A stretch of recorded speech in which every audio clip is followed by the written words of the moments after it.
there. Stream manager. Hello? Hello, guys. Hey to you, Ernie. Well, we went ahead and made it to Thursday again. Echo. Sorry about that. All right. Just gotta make sure everything is set up correctly here. Just give me 1 second, guys. Got to make sure everything is running smoothly. Okay, looks beautiful. Get our stream manager out.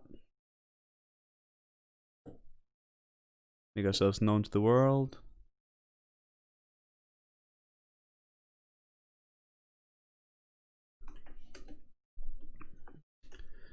Hitting diamond today. Let's do it. Alright, hey guys. So last we left off, which is yesterday, we were drafting some pretty good Boros aggro stuff. I feel like this one was just pretty mediocre. However, we did win a lot of games. Oh yeah, there's the Chandra Parling variation. We got a Supira. Yeah.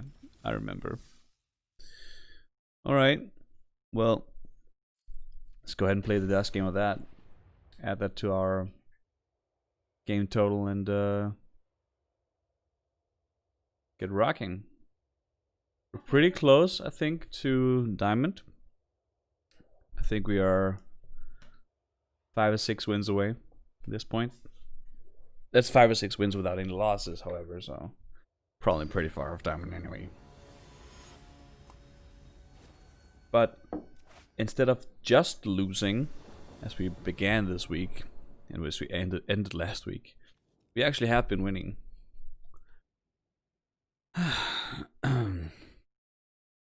As for opening hands, this is not my favorite. Not what I'm on the play. This is worse.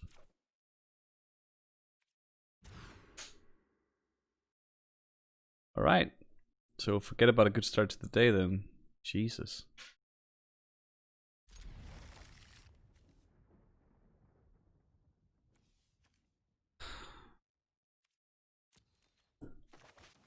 And I was so excited to play Magic.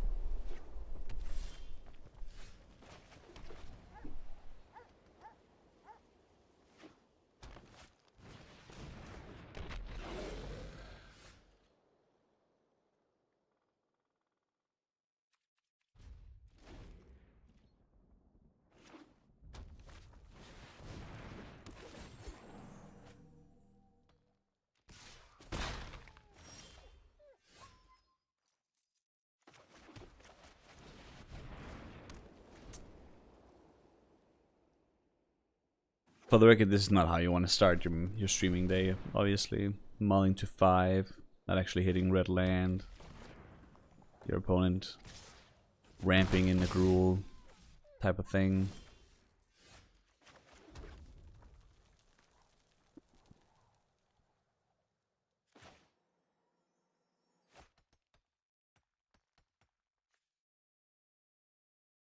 I think a blocker is what we need right now.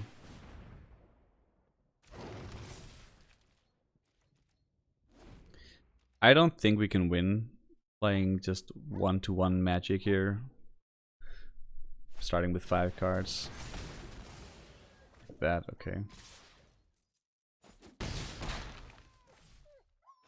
Our opponent is significantly ahead here. That's not helping.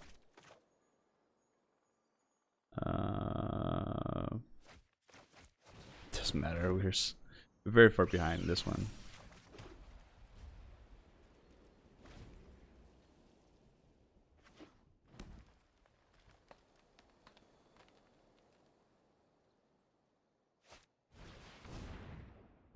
Cultivate. Well, cultivate is pretty good.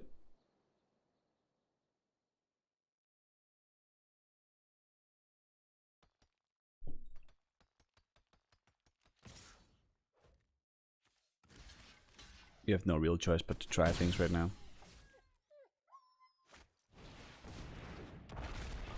Okay. Well, that's it. Alright, so let's just plop that in as a 6-3. And get on with the first real draft. What was that? Boros, aggro. 6-3.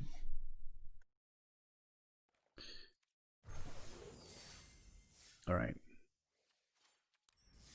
Here we go.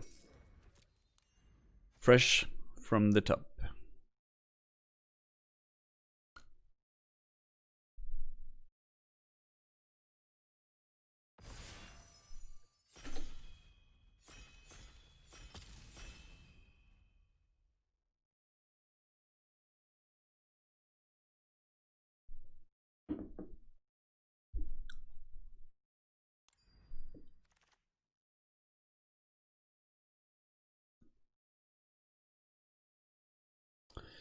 Well, we've played with Gadrak before.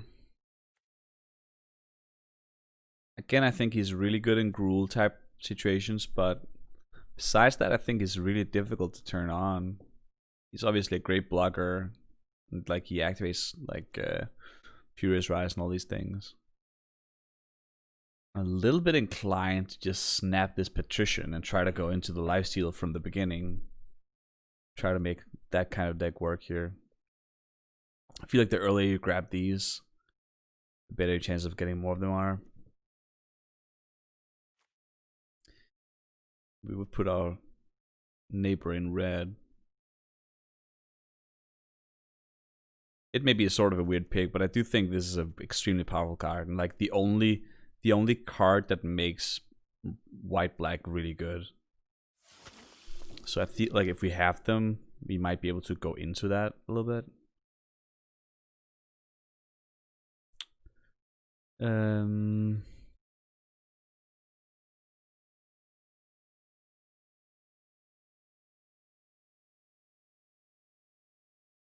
Guess it could be interesting to do some sort of cultivate thing, but maybe we just try to stay on plan here. Yeah, let's do that. Let's pick a super. Guess we're going into green then. Hunter's Edge. That's actually not bad. You can go Celestia, and like this is probably a really good card to splash in Celestia. I like both Primulk and Hunter's Edge. Hunter's Edge I like more, so that looks like green is really open. Actually, let's just pick that up. A little bit of a rough start here, but that's okay. Revitalize goes very well with Patrician. Browsing Read. How's this still here? Sort of searching in a lot of colors right now. Not where we want to be. We're not committed to anything at all.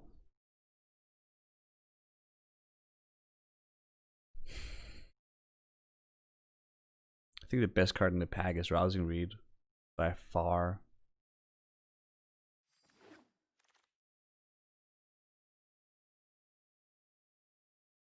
Here's a Capture Sphere and a Visionary. There's a shock in this pack too. That's crazy. I think it looks like we'll try to build some sort of green blue thing maybe. Yeah, green and blue seems super open. If we do draw with like Rousing Read and Visionary, the Burfast Oak is gonna be good. Otherwise, the Mistral Singer is gonna be pretty good, I guess. But I do guess in the draw archetype, which would be blue and green together, the oak becomes better. I think I can find my way to a Titanic Growth in that deck.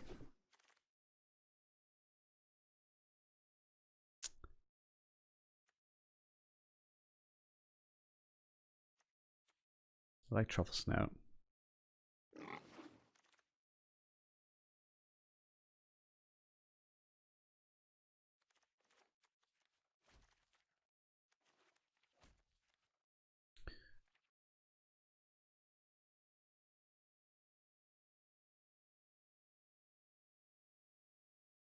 Don't know why the Magma is still in this pack. Could go with the Larcenist here for the sake of the Brilfist Oak. Try to do something with that. Maybe the Sky Scanner is just better here. Larcenist feels a little bit committing.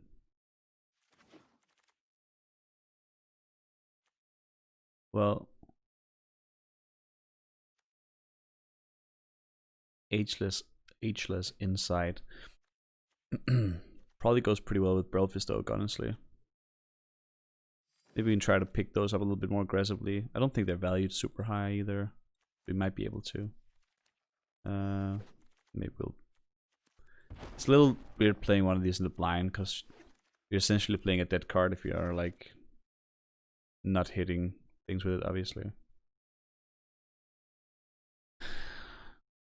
Now, I do like Soulseer a lot.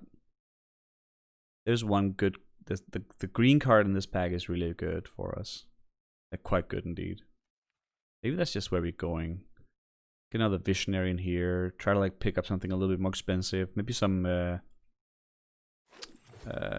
Megalodons or something. Dowser is pretty good. Give something to get back with it. Right now, all we really have is a Hunter's Edge. But Dowser is pretty damn good. Or we have a boar to target. Actually, this doesn't target boars. Goat and ox, but not boars. Wow, so selective.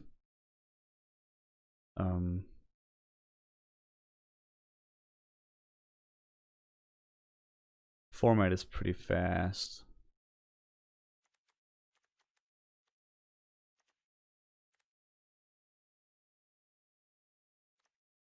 Maybe Skimmer's better here. Activates the whole draw thing. I think I'll try the Skimmer here. Keep a curve a little lower. Well, this is annoying. We have to go either with Tutelage or Quaddle. They're both amazing. But I think Tutelage is like... Oh my god, look at all these cards. All these cards are incredible. I want this whole pack. I think we have to take Tutelage here.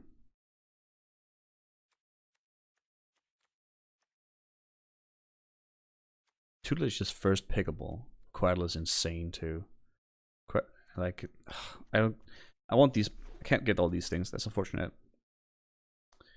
What happens if I play multiple copies? Oh, it's a legendary enchantment, so I can't do that.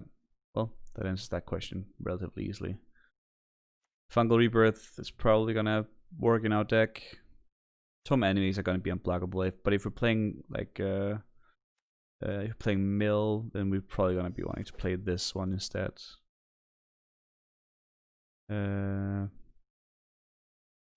Guess opt over to test and training.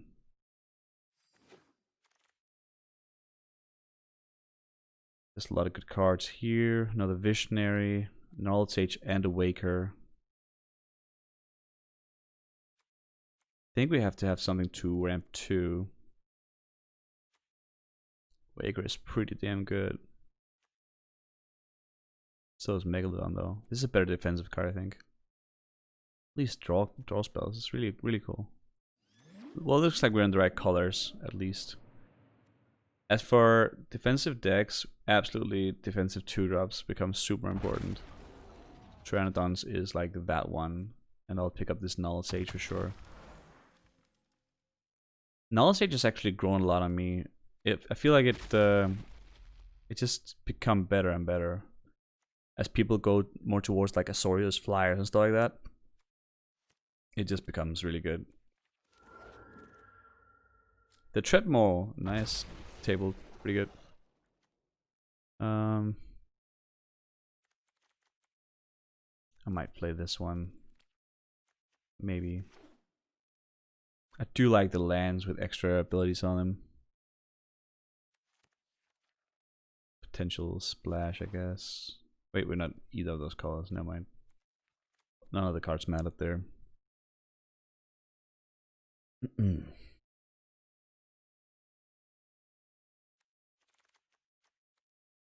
There's a potential splash.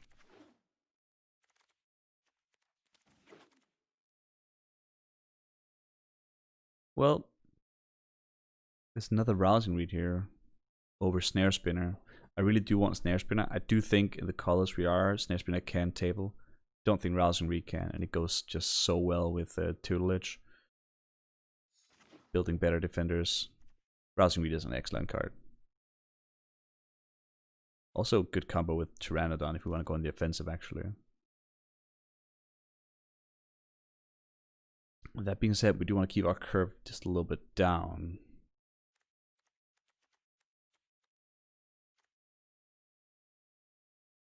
Probably not in this pick, though. Maybe we take the Gorehorn. Get like a really aggressive creature for the sky if needed. I guess I have to take the 2-drop, though.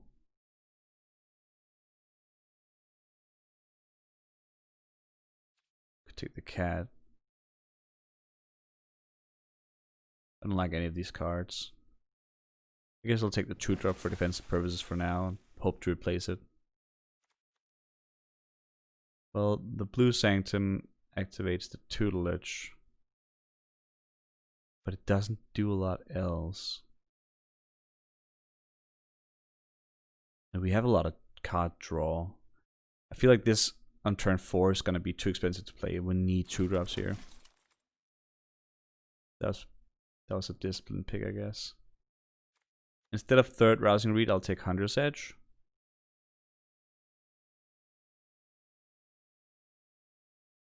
Yeah, that seems right.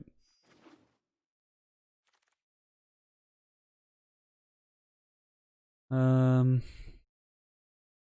guess I want the Spine Megalodon for defensive purposes. Yeah, I think we can get away with that. Another Rousing Read. What is this? It's insane. Another Gnarled Sage too. That is pretty freaking good.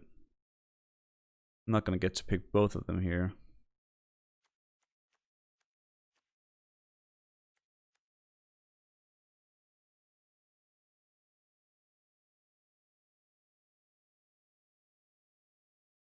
I'll take the Read. The Visionary and the Knowledge Sage and the Snare Spinner. What is all these cards that I just want? Do I take the Visionary to just keep ramping here, or do I take the very disciplined 2-drop? God.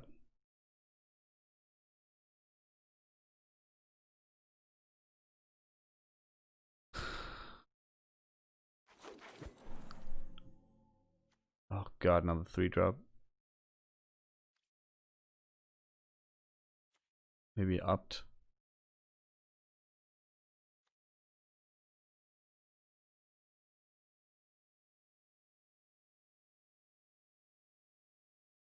Wow. This is all looking pretty good, honestly. Except for the fact that we need more 2-drops. Lofty, I will count Lofty as a 2-drop.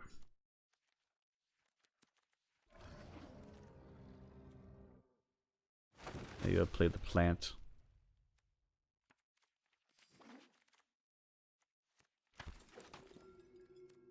Okay, we definitely moved into the right colors, but all the good card picks were in the same packs, which sucked a little hard. Okay. I don't think we, even though we have this many like high drops, I think maybe not that this one's gonna, I don't think that's gonna be working. These two are like defensive pick mostly.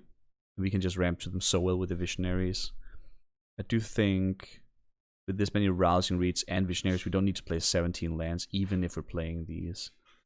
Don't think we're playing that. Don't think we're playing this with 2 Rousing Reads. Don't think we're playing this aggressive card when we're trying to be sort of defensive.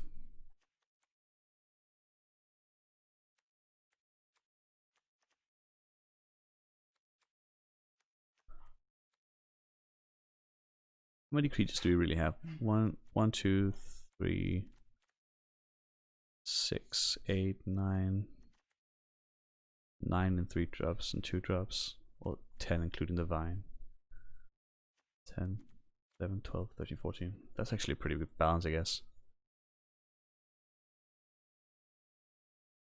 We'll cut a land and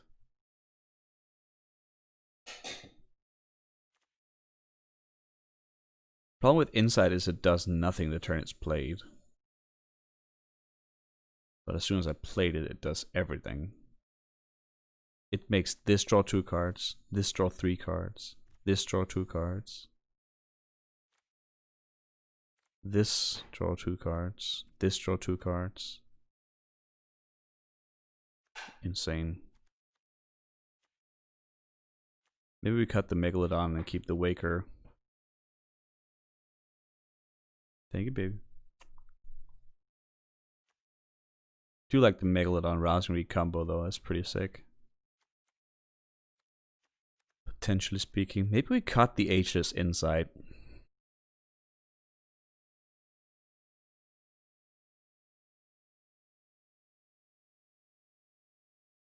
If there ever was a deck where it's good in though, it's this one. I don't know. I don't know, guys. I don't like the Medallion Arcanist. I don't like our 2 drops besides the Drowsing Pteranodon. I think we need Lofty Denial here.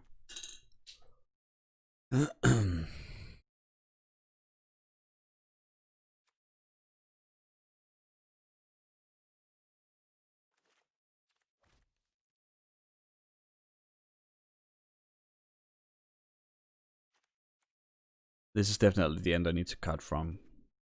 No matter how much I like Spine Megalodon with Rousing Reed, I think we gotta cut that over the Waker. Waker's just a better card. Maybe Inside. Or maybe we just actually do cut that on land. Let's see, 1, 2, 3, 4, 5, 6, 7, 8, 9, 10, 11, 12, 13, 1, 2, 3, 4, 5, 6, 7, 8, 9, 10. About the same. What's more important though?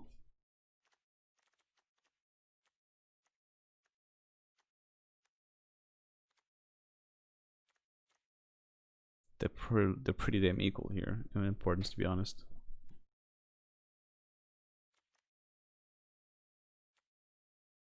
It's gonna be a little 50-50 what I end up playing here.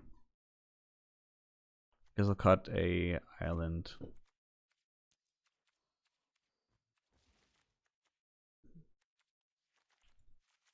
Let's try to work with that. This is once again a little atypical of what we usually draft.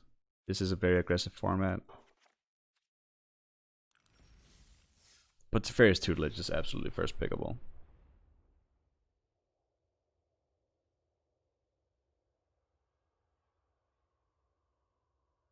It was either pick the tutelage there and do what we did, or pick the coatl and go more offensive.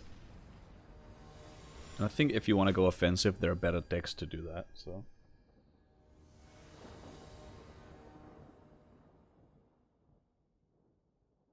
that's a good hand, though.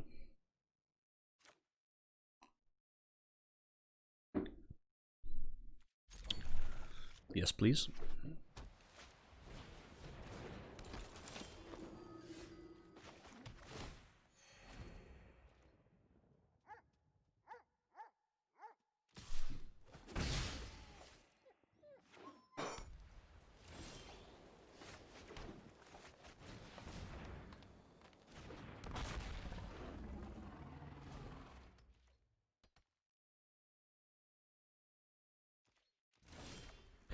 I'm fairly certain we don't even want to attack at this point. He did not draw a land there.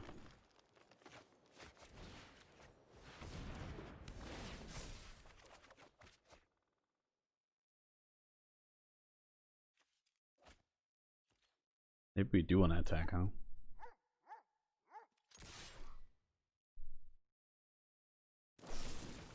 Yeah, the one card that makes sense. Well, he stumbled again.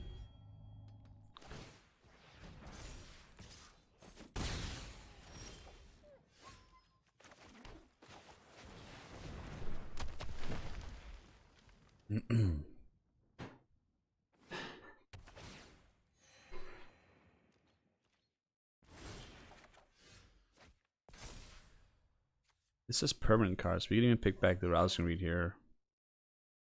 That's the thing we're interested in doing.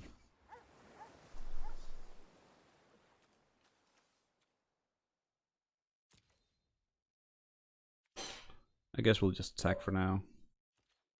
Our opponent's bound to have something on his hand. That much mana up. We can play the Medallion Arcanist and have mana up for Fungal Rebirth. Which could be good with Razha Reed and Pearl of Stoke is pretty good. Or we could Truffle Snout and Counterspell. I think Truffle Snout and Counterspell at this point is pretty good.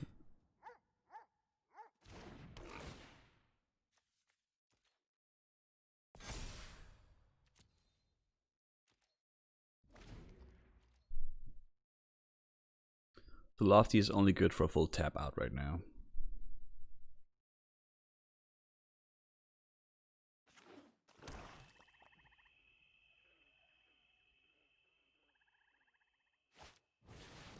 That's a full tap out.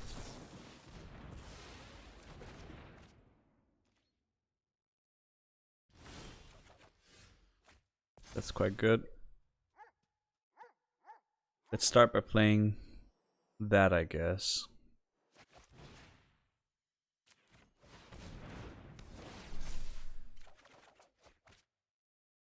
Discard Forest. And in the case you can pump this, do we care? I mean, next turn that is, because we can play the Visionary. Let's just do that. Get in for some damage here. It's funny how I passed that first Brelfist Oak. If we had gotten the other one, I think this would have been even better. But you see how this would work with having the tutelage up as well. Like, our opponent would be down, well, quite a few cards.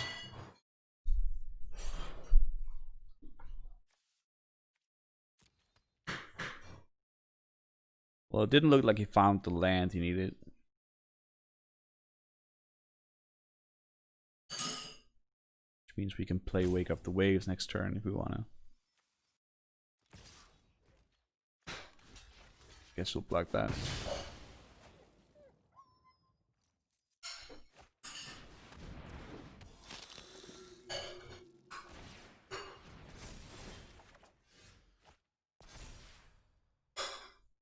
Well, 3, 4, 5, 6.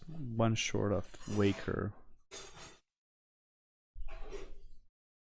If we draw a card, though,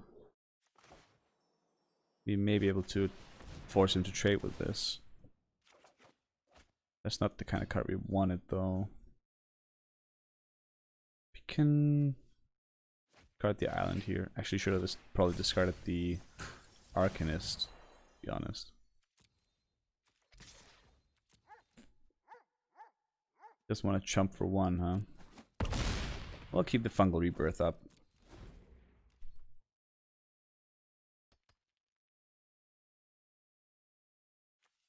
So far, everything's going quite okay.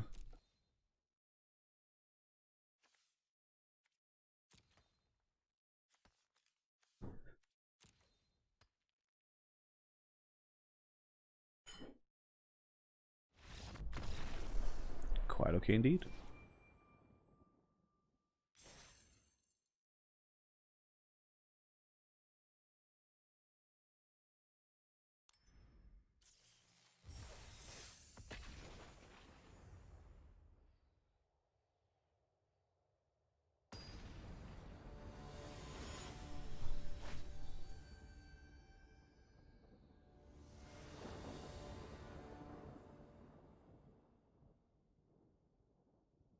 This looks good to me.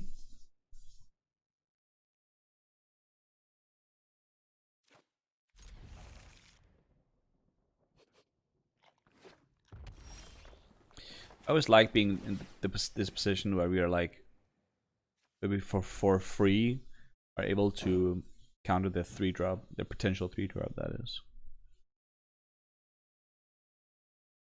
I like that position.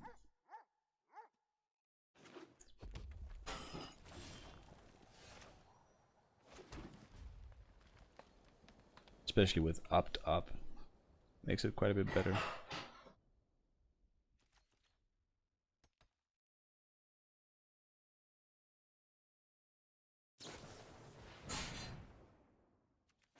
Let's deny that. I think that's gonna be good.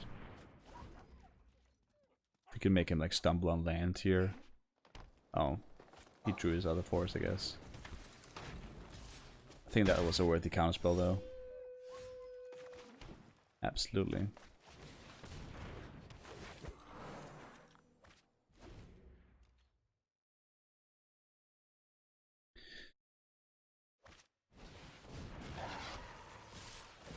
Well, I'll block that.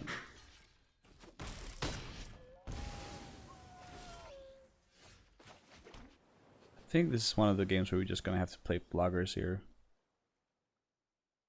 Go Vine and Truffle Snout, or Vine and Visionary.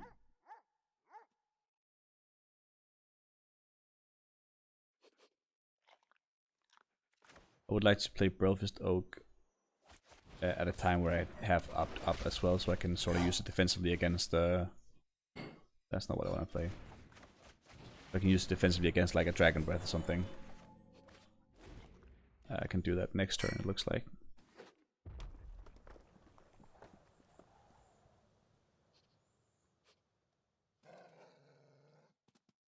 And at this point I'm totally fine blocking whatever Divine.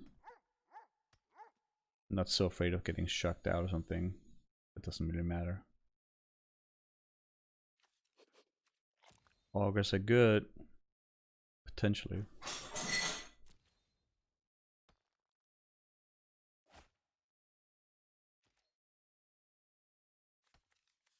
Burn Bright.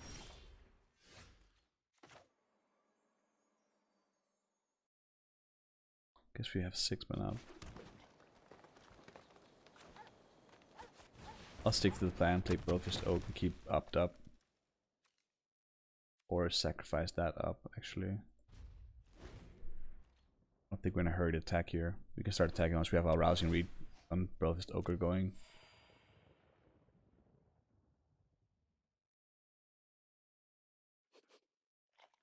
I'm not gonna sack the Portcullis Vine here, because it still has a lot of value on board. Okay, this could be a Burn Bright. If it's a Burn Bright, we wanna probably block like this. Well, this has trambles, that makes no sense. Like that.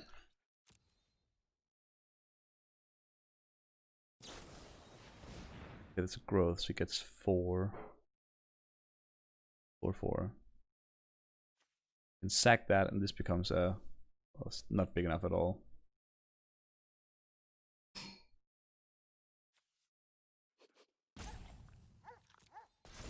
Maybe we just let that go.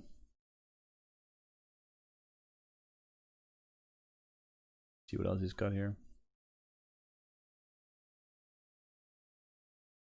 If he wants to trade a card for a Portcullis Vine, that's fine with me.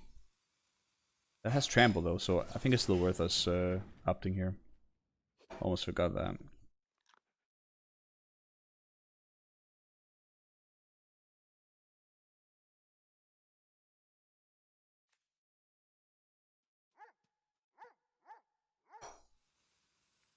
I do want to draw that.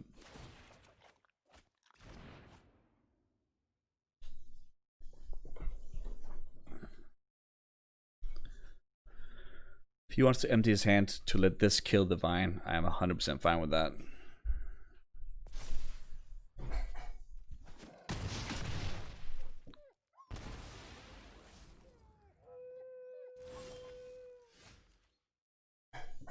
Okay. Guess we need to Rousing Reach first, actually. It's not quite optimal, is it? Guess we could draw a card. I think we have to play Truffle Snout here, though.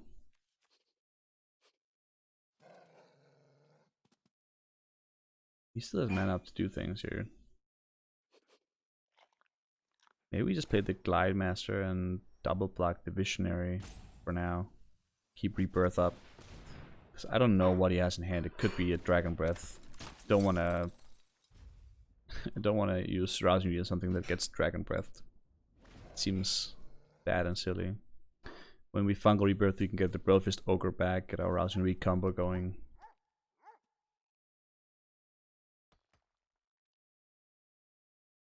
Seems okay to me.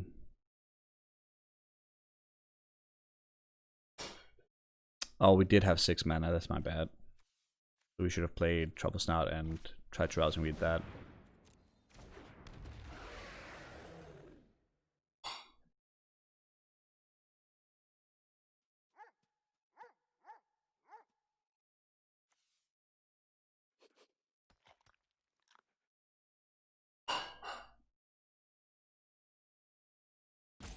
Interestingly, if he Dragon Fires, I don't think Fungal Rebirth works.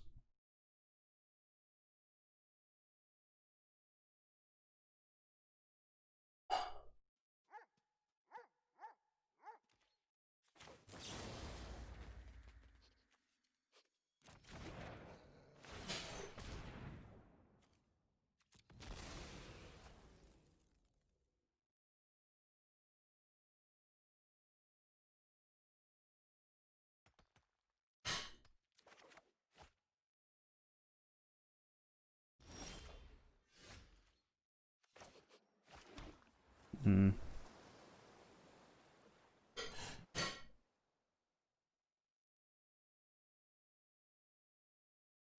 Guess we still have to try to get that Dragon Breath out of his hand. This is like a delicious target for it. I want to keep Fungal Rebirth up because I do want to get my Oak up and use Hunter's Edge on the Oak and all those things instead of on a Truffle Snout. Just get sniped. Have to be a little careful not to overextend here.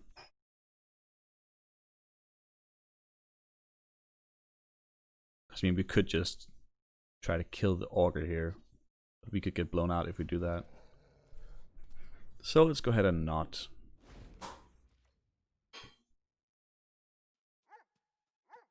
Keeps having the 2 mana up for the Dragonfire, so I'm putting that in his hand.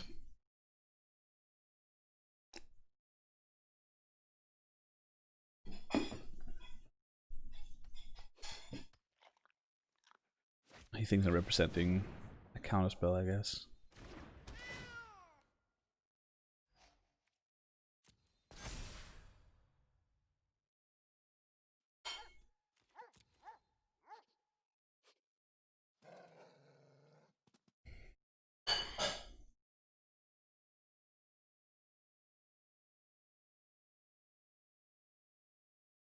We really want him to start attacking so we can start making some decisions.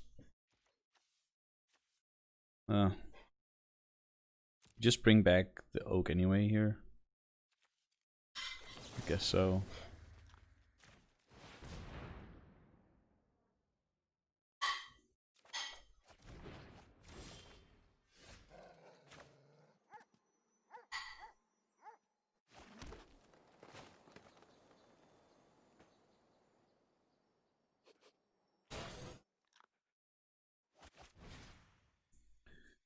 Sooner or later, I guess. What if we rouse and read the Visionary first? What happens then? Does he Scorching Dragonfire that? Because if he does... Didn't.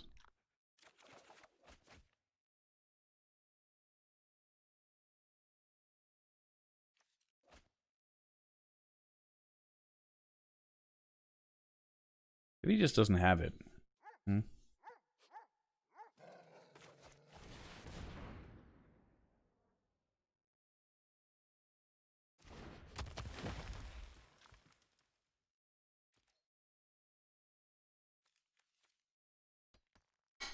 Do I still want to keep that back for blocking?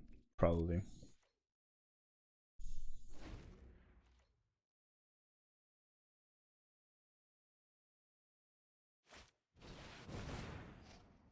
Okay. He probably just drew that. Now's a good time for him to attack, I guess.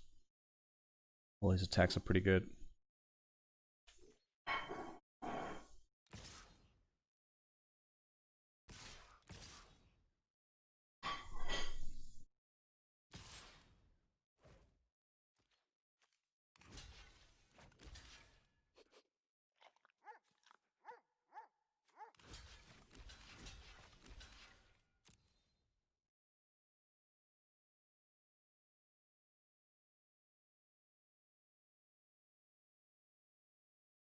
We take 8 here.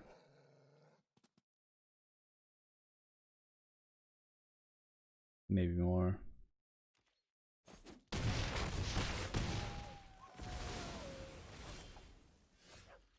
Sort of is what we wanted though. Oh, we can almost null Sage and Razha Read. Guess we have to try to draw the land here.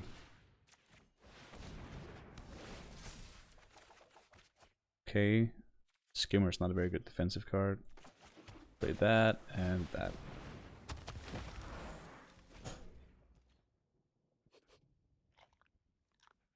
Could have Destructive Tampering, but now we're sort of defended against that.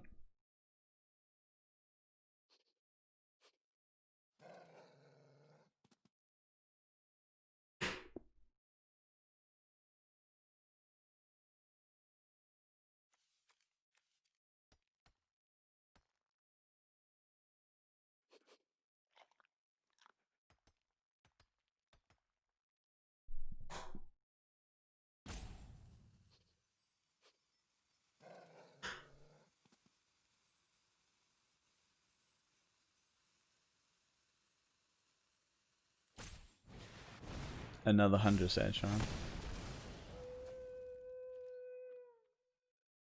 Pretty fine draw. Can't very well block that. Shock for lethal? No.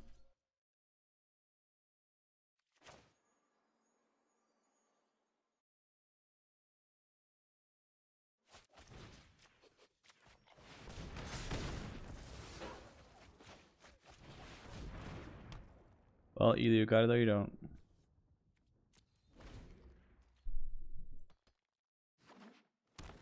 Don't like being in shock range against a Gruul deck though. Another threat we can handle. Power 2 or less becomes unblockable. So he needs power 2 or less creature. Should have fought this one instead actually. Didn't think that through.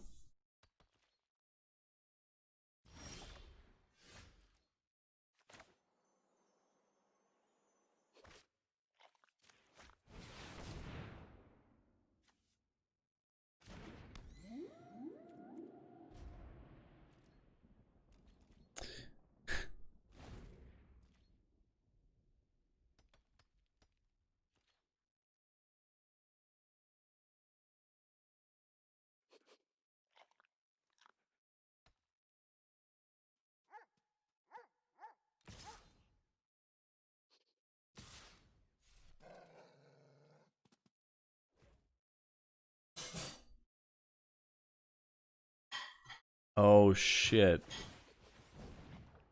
I did that. Oh no.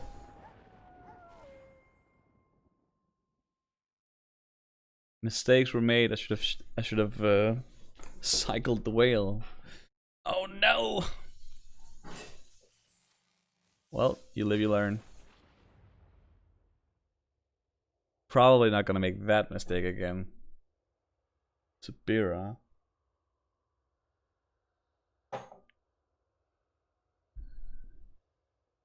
Not a fan.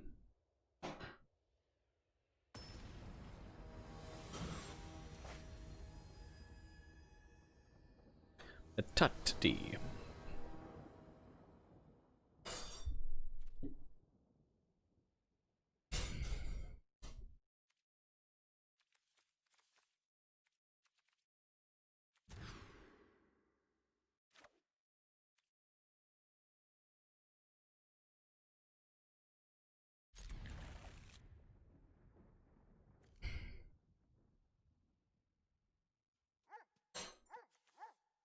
I think I'll go with the Glide Master here. Even though it seems a little bit silly. I think the Ageless Insight, if we draw it, if we can place it early, it's just gonna win us the game.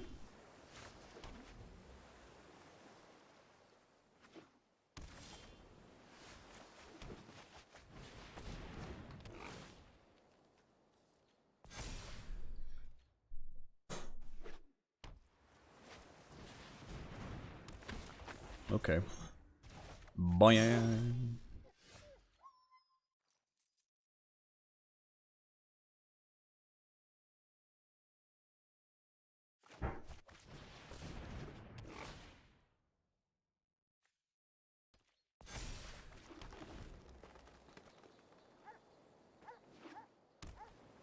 Mono blue, huh? Oh.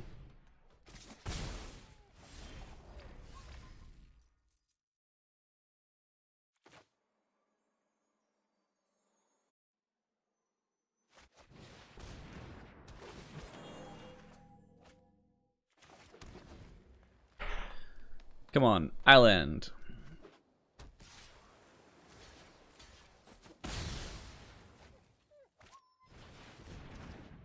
Replicator.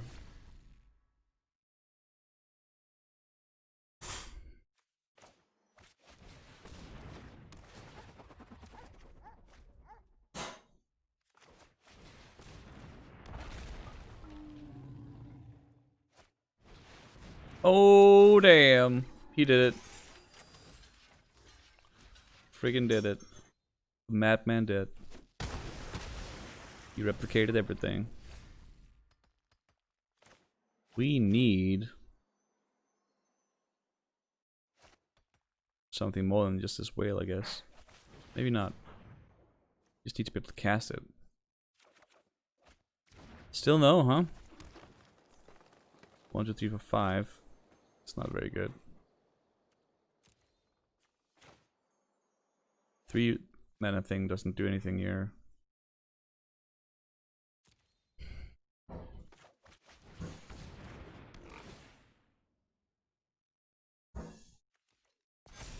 It will if we can get to play our freaking whale, though.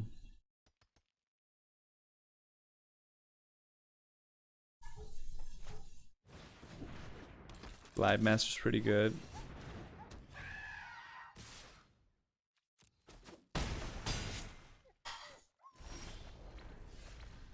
Of course, that's how we get our second blue, right?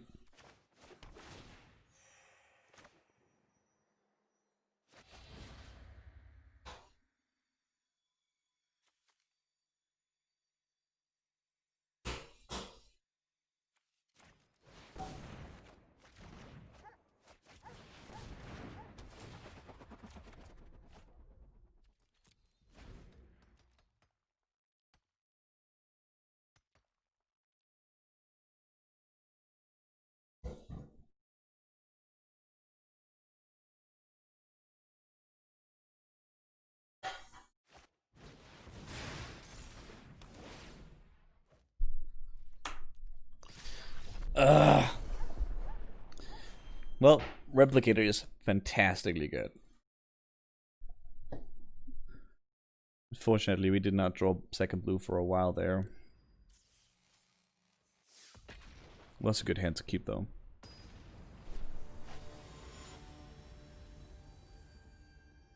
I'll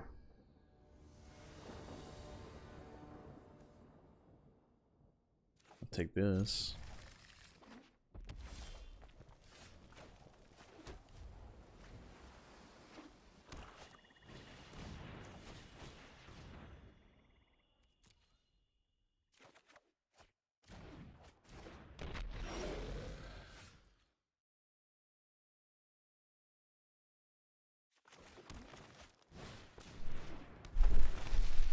I think that makes good sense.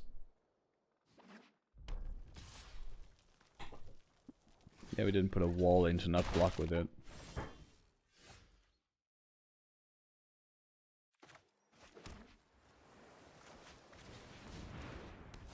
Sort of like this, sort of like how this thing is looking right now.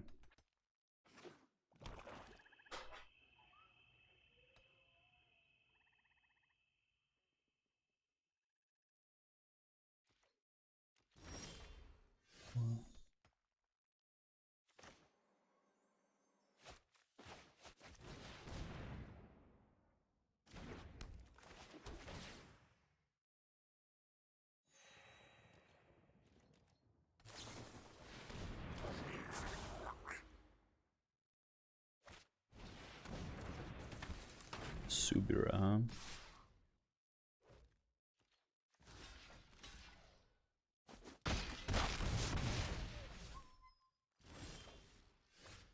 You're sort of tapped out.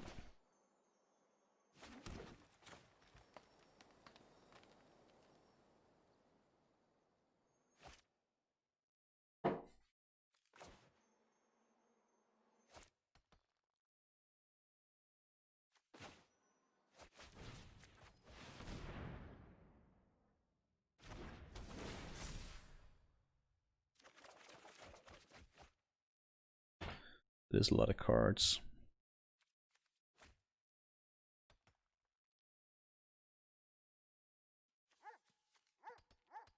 We actually have to flood the board a little faster than this, but he can just make all these unblockable. We have to kill Sabira, and we have to kill her next turn. She gets very dangerous.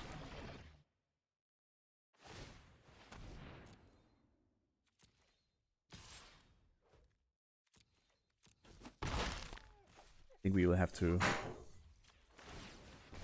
use our whale here. Okay, both of these are good. One goes into my hand, the other will go into my graveyard.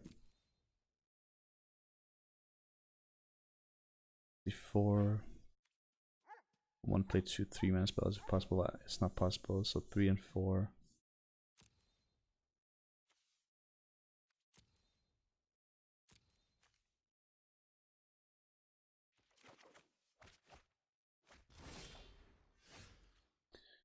Let's go ahead and fight to begin with. So that has to happen.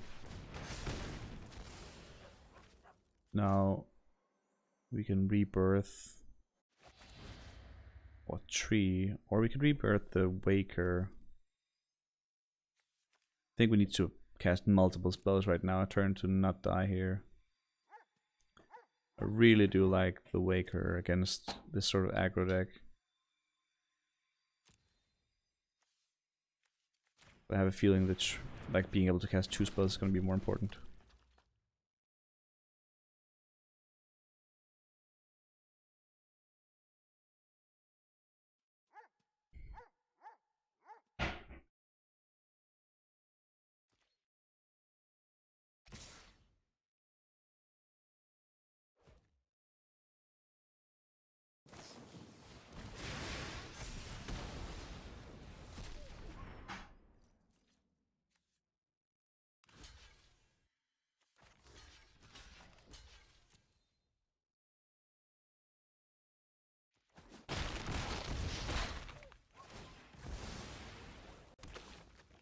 Trouble Snout's second ability is bound to become good now.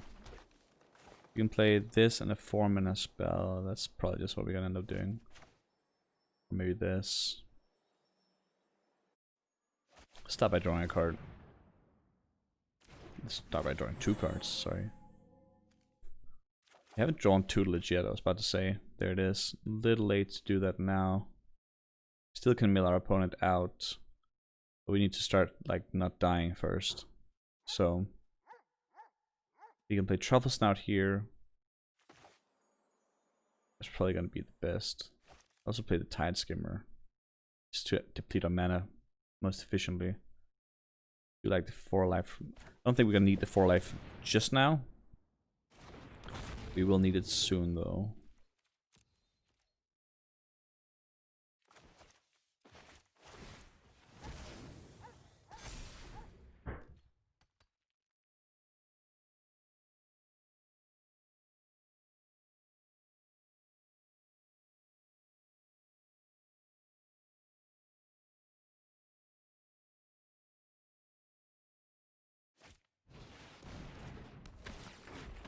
Okay, that's good. At least we know what happens this turn then. Then we can start, I guess we can use our tutelage and start getting life from Truffle Snouts. How many do we have left? We have a few left. Okay, this is getting slowly back on track for us. This is the sort of thing we have to like do now while we have this in play, or we will eventually just lose. We can discard a forest.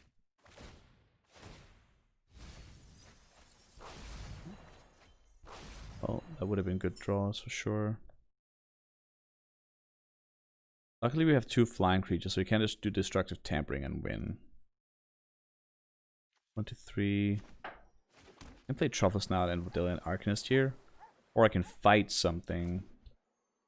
That's also very tempting. Technically I can fight and use Truffle Snout at the same time. So what if I do... He's tapped out. So what if I do Truffle Snout, gain 4 life just to be on the safe side. Then I fight the Augur, probably.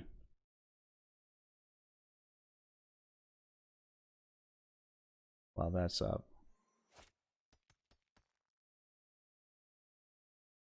Or I produce one more flyer. Could also be valuable.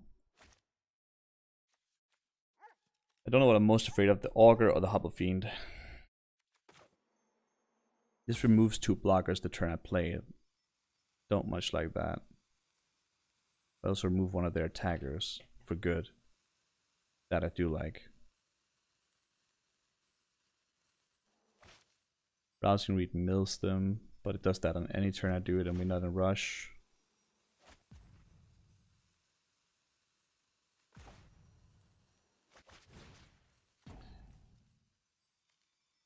I think let's take the Hubble Fiend before it can start growing. That way we also like grow the 1 blocker we actually leave behind. It's a little scary opening us up like this. Hello, Donald Duck. What's up, Doc? Welcome to the stream, my friend. We're playing, well, we're trying to mill our opponent for the first time. As you can see, we're playing some Simic mill stuff. Trying to not die to this Rakdos aggro deck right now. I do think that is quite possible. We will mill our opponent out before he mills us out for sure here. The one card I'm really afraid of here is Destructive Tampering, so we're gonna keep making some of our creatures flyers. So that we don't end up dying to that. Just making sure we don't die to any shenanigans we are not seeing. Yes, it's pretty fun. How are you doing, sir? You having a good day?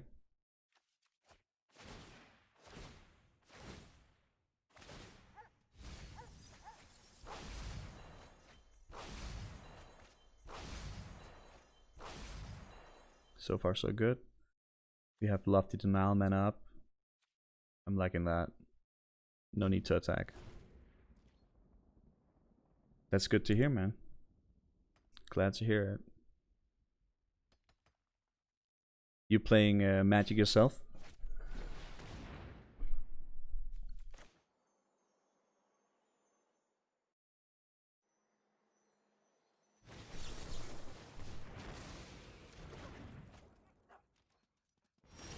Nice to meet you, Thomas.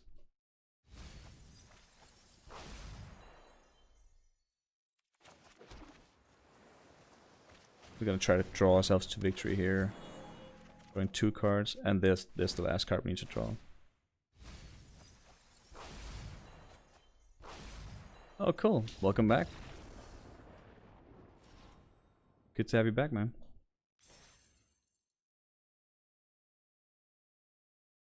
Ah, sweet. Good to see you, friend.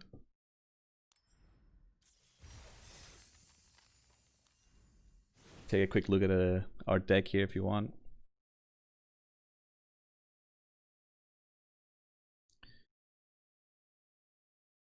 Could play a Return to Nature main deck in this, I guess.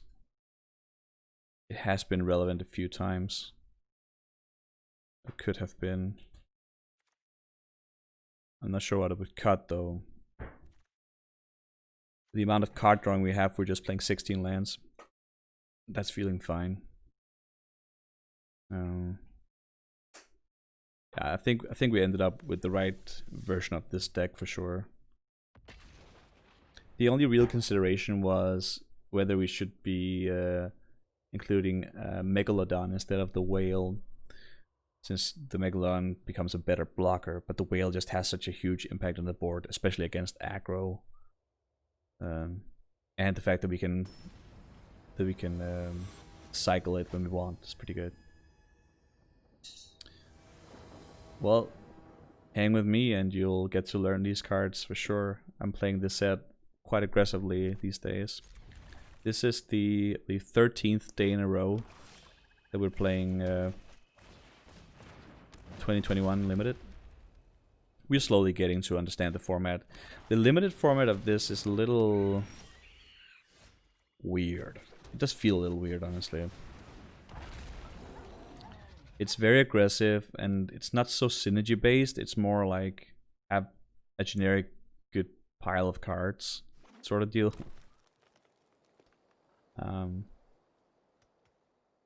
But there's some fun things you can do with it, for sure.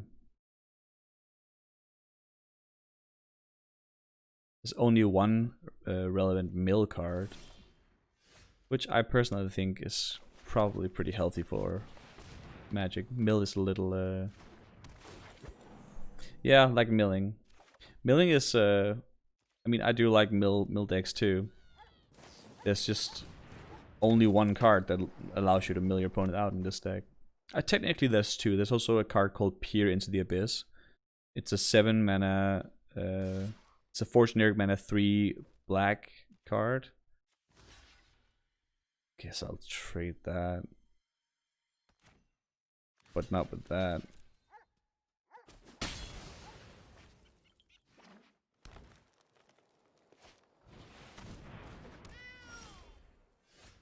Well, guess we're an aggro deck now.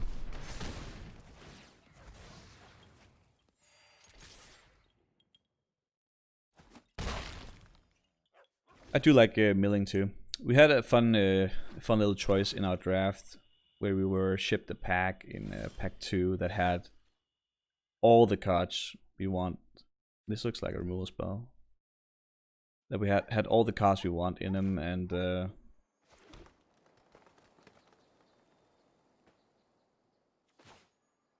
there was like Teferi's Tutelage, which is the mill card. There was also the 3 mana Simic card, that has it's a 2/2, but every time you draw a card, it gains a counter, which also goes very well with this deck. Obviously, if we had chosen that, we would have been a lot more aggressive. Oh, no removal spell.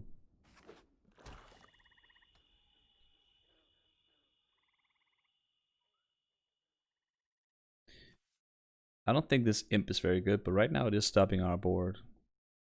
I think we're just gonna fight it. Massacre Worm. When Massacre Worm enters the battlefield, creatures your opponent control gets -2/-2 until the end of turn. Whenever a creature an opponent controls dies, that player loses 2 life. I guess we're sacking this now then. Massacre Worm is a freaking mega bomb. Fortunately, we have the answer ready. But because we have the answer ready, that means Fetid Imp becomes an actual blocker again, which is super annoying. And we keep drawing lands. Mind you, we're not an aggro deck here. We're just doing this right now because that's what we have to do. So I guess we'll hit for 8.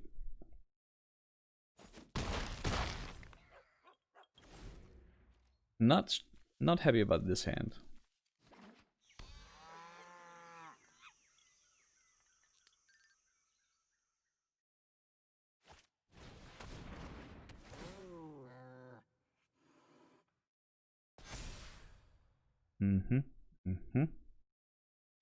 He's down to 1 card though.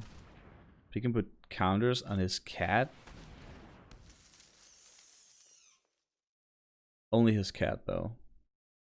So not the spider and not the imp. Yeah, I'll draw a card. I like Visionary a lot. I think it's a pretty good Magic card. It does a lot of good things for us in this set.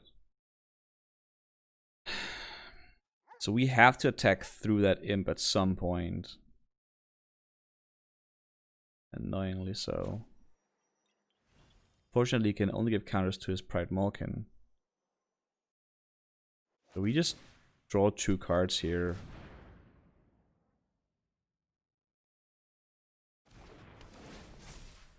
Discard a land.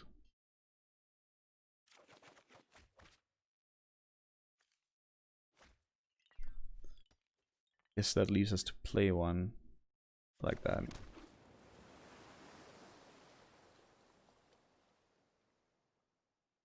What happens if we all attack here? He blocks the imp here. Actually, maybe he blocks the imp here. Maybe he just double blocks in the air. But if he does that, we're keeping our Pteranodon. whatever it is, I think we're still in the attacking position. We have to start making our opponent make the decisions for us.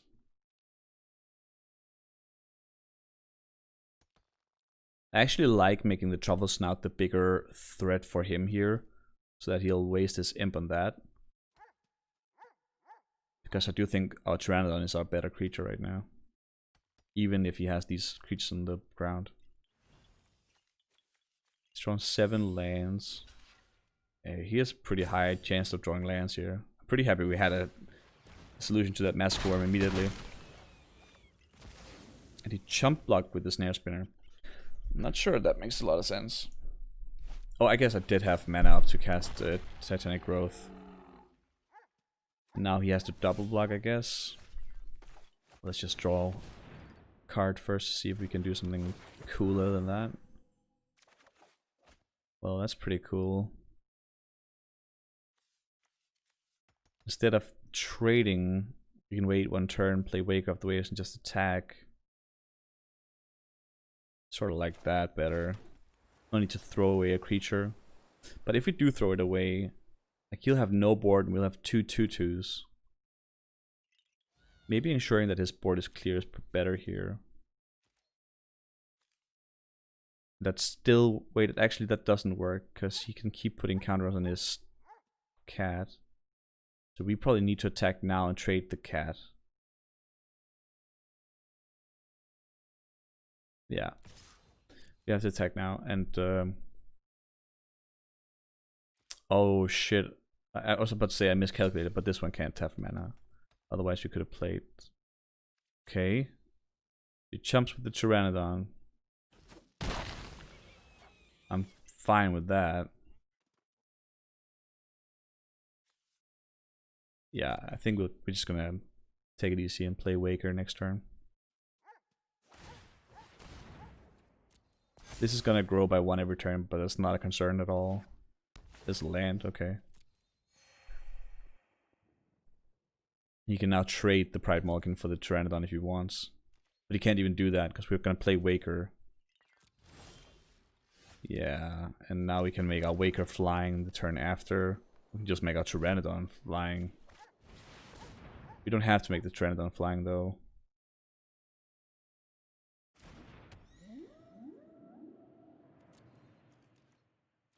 Let's just go ahead and do this.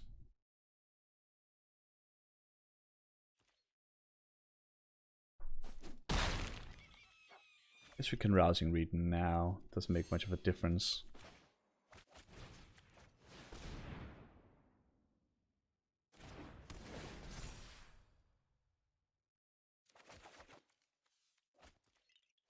Well, he has to find some serious answers here. And the Massacre Worm is not going to be enough.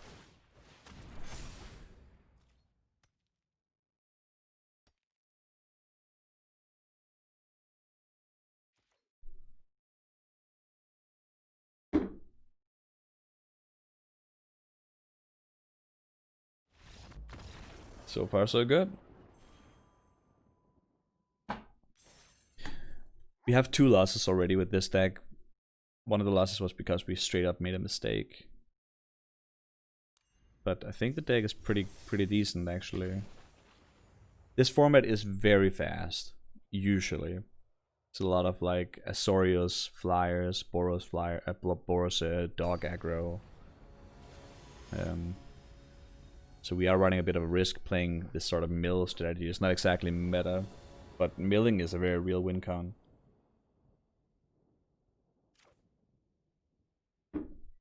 On the draw, absolutely keep this hand. Oh, another Simic deck.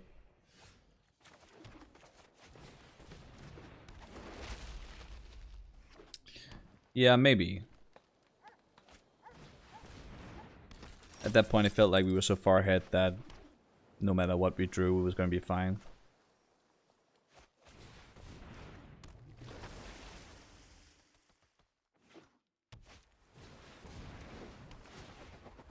But maybe you are right.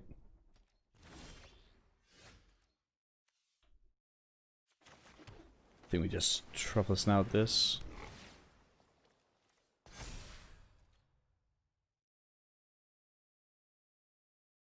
fine trading this for any of those things.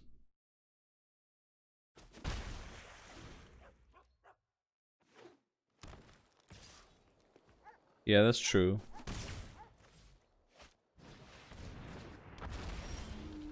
Tide skimmer, hey?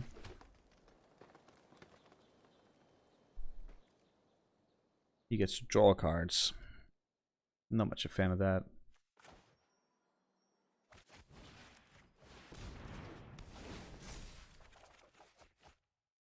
Don't need all these lands.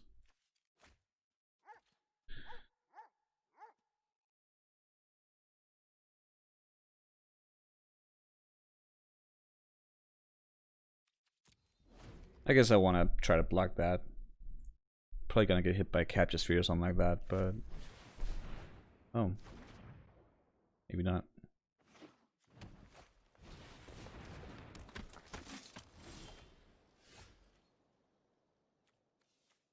Let's see. What are we actually trying to draw here? We want to find out tutelage before this guy does. This guy probably also is playing the same deck we are. Hunter's Edge is pretty good. That removes that threat. Not this turn though. I guess and his end step we can sacrifice the wall. The wall doesn't do a lot here. Over using Waker. Sage is pretty good. Again, I don't think the wall does a lot here. Where is my tutelage? I guess we can just play Waker now.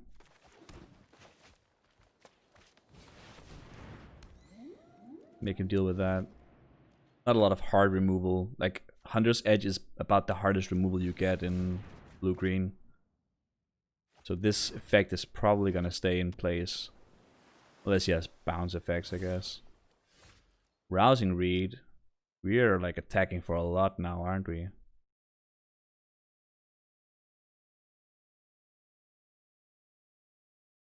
So I don't know how afraid I am of the Tide Skimmer anymore. I'm probably gonna kill the Gnarled Sage instead and just attack. Let's see, we have mana to do Rousing Read on the Waker of Waves. And we can kill someone with Hunter's Edge here. Let's start by trying to fight the Sage, I guess. See if he has a counter spell for us. He did not. We don't even need to give Wake of the Waves flying here. We could just attack with Waker, actually.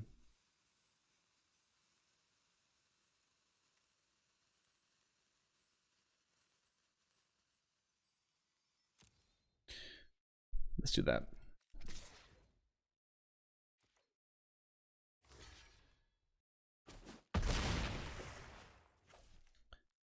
He keeps the flyer so you can potentially attack and draw cards. Do I want to give this Llanowar flying? Just to draw some cards, get close to our tutelage. I guess at this point I just want to play more threats, honestly. I'll play this one over the Drowsing Pteranodon, just to use our mana more efficiently, I guess.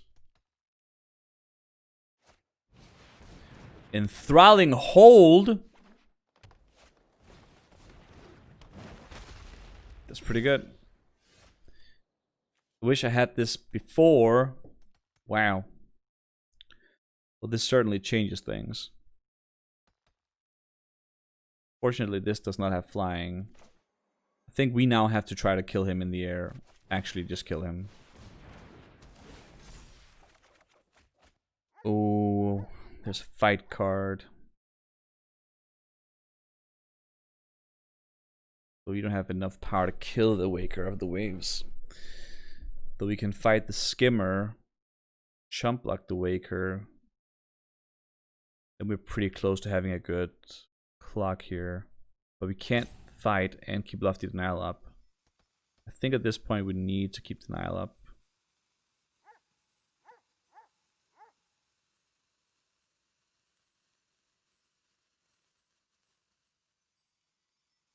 think we have to get rid of this. Actually, we do have enough mana technically. Okay, let's say green, blue, green, you.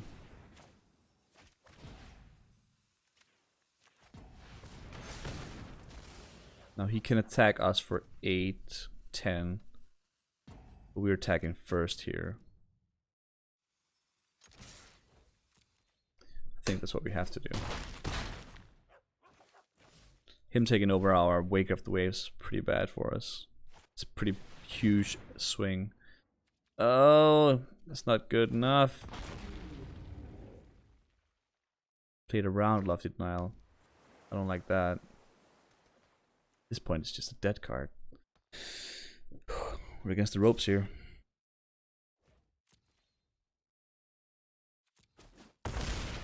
Traitor. Don't need you. It's our own skimmer. Doesn't look super impressive right now. We can attack with one of these and still have a blocker for the skimmer. Or we can attack with both. I think we just... Yeah, because right now he can make stuff flying, I guess.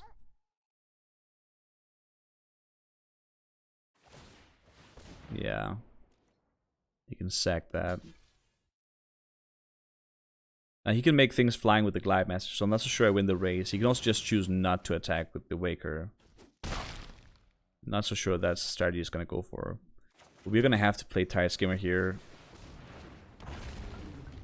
This is like the wild card on the board. Because like as long as he doesn't attack with Waker, like we're actually in a little bit of trouble. We're never going to get to play this spell. Unfortunately. Now you will get to draw a card here. We will get to kill Scanner. He didn't attack with Waker, so now that means now he can block with it. That's bad. We need to make sure that does not happen. Oh. I guess he was satisfied with our ability to draw cards. Tier 1 Platinum.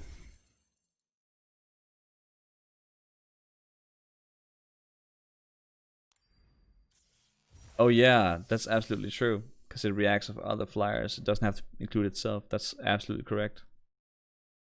You can add that to the punt counter for sure. Alright, I guess we need another... What is it, 5? 5 wins for Diamond? Not so sure we can get there just with this deck. I do like this deck. I just don't think it's like top tier. It can be a little slow. The problem is we played Fierce Ageless Insight, which is a card on turn 4 that literally does nothing. And Tutelage, I mean, I guess Tutelage does something, but also mostly nothing. Don't really like this hand, but...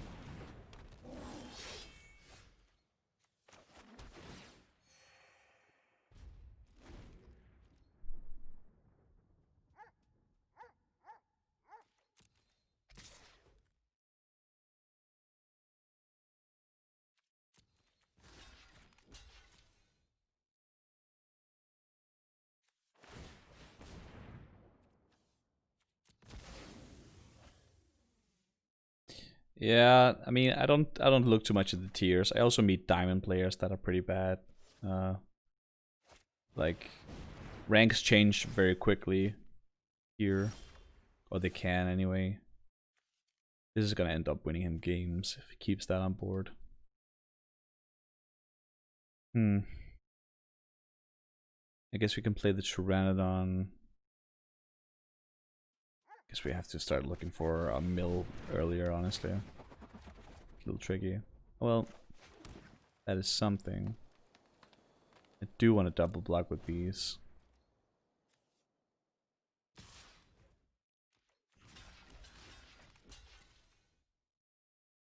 You got a sure strike, you got a sure strike. Probably just gonna play this.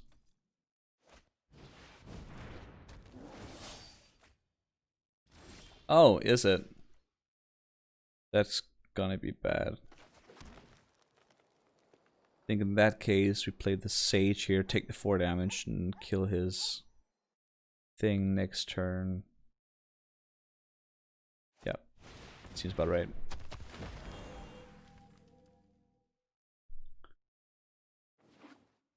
I do think the Isid deck, especially the Isid Prowess deck, is probably the strongest deck in the game right now. It's pretty easy to consistently build too, I feel like. So this is not like the optimal version for it, because the Isid decks I know don't play Furious Rise. That's a gruel card for me, like straight up. They also don't play this card. Or that one. I don't know what kind of deck this is. It's not the traditional gruel deck for sure. What is this mana he's holding up?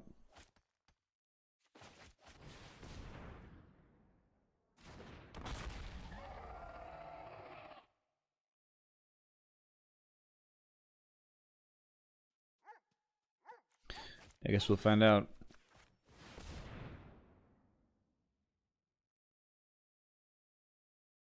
Oh, it could be Scorching Fire Breath. Actually, if it was Scorching Fire Breath, it was straight up wrong to play it on this one. That's just a mistake. Sure strike? That's okay. That was bound to come sometime. Now he can pump the Cur twice and trade with my Pteranodon.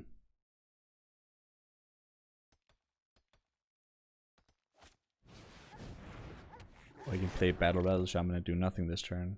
Well, he can pull a card. Actually pretty good. This is giving him a lot of cards right now. Fortunately, we're pretty good at drawing cards ourselves. Don't exactly know how Isid deals with Wake of the Waves. Don't think he has a direct kill spell for something like this. Maybe at this point we just try to kill him.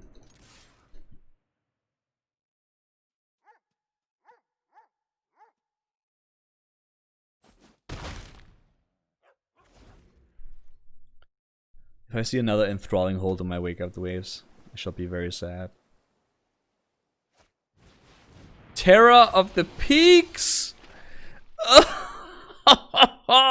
This is probably like the best card besides Ugin in the deck. This card is insane. If you don't know what it does, whenever he like as soon as this is on the battlefield, like whenever he casts another creature, whenever another creature enters the battlefield under his control, this card will deal damage equal to that creature's power to any target. Any target. That is absolutely freaking insane. We need a Hunter's Edge and we need it now. That is not a Hunter's Edge. That is absolutely bonkers. You attack for quite a lot right now. Though. Do you play Glide Master and just attack a lot? Yeah. This is a super freaking good card.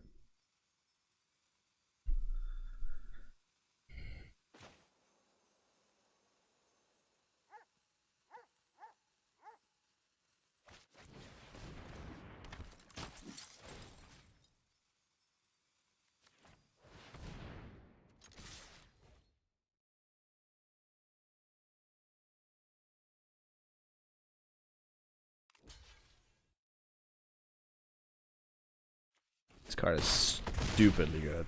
It's stupidly good. Now you see him play any creature and him removing my entire board. Like, he's 100% going to kill the Pteranodon here. Don't know if he can kill the Waker. That would require him to have a Waker of his own. Or 2 creature spells with a combined power of 7. Which he could very easily have, obviously. Well, that's 6. In this case, I guess 5. Yeah, it deals 5 damage. That's interesting. This reduces that damage too. It's pretty good to know, I guess. Right now, the Glide Master actually becomes super important. Because if we find a way to pump Waker, or just the fact that we threaten to pump it, I guess, is enough. I guess I'll trade with that. I don't need more mana. Roaming Ghostlight. That's such a good card for him right now.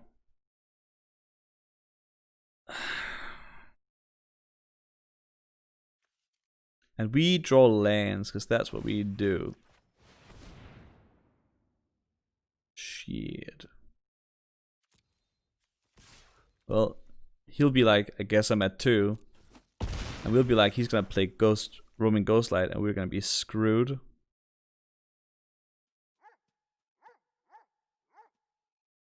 How the hell can we win this? Because he's gonna bounce that thing. Kill the Glide Master.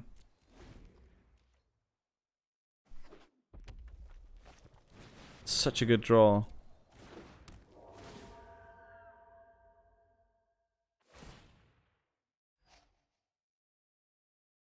I guess that resolves.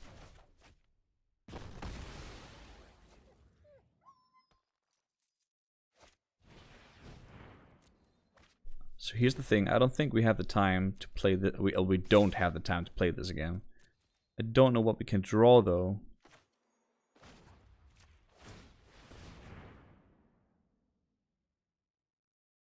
Well, certainly not any of these. Jesus. Pretty glad we did this now though, because we would absolutely be dead if we didn't.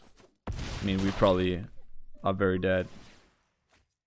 We need some combination of card draw. Not more lands. Are you kidding me? 4, 8, 9, 10, 11, 12, 13. That's 13 of our 16 lands. Well, can't win Magic then that way, unfortunately. That was incredible. Okay. Well, the good part of drawing only lands in Magic is that we get onto another draft. So let's make a record for this. Simic draw in 4 and 0. 4 and 3, sorry. I'll say Simic draw because we never got to mill. Yeah, that's true. At least we didn't lose the rank. I really that was Terror of the Peaks is such a hard card to deal with.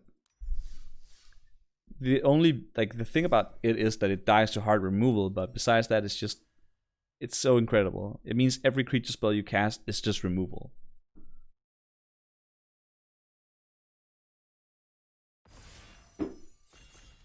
Oh well, let the Simic draw deck go. Let's see what we can find here.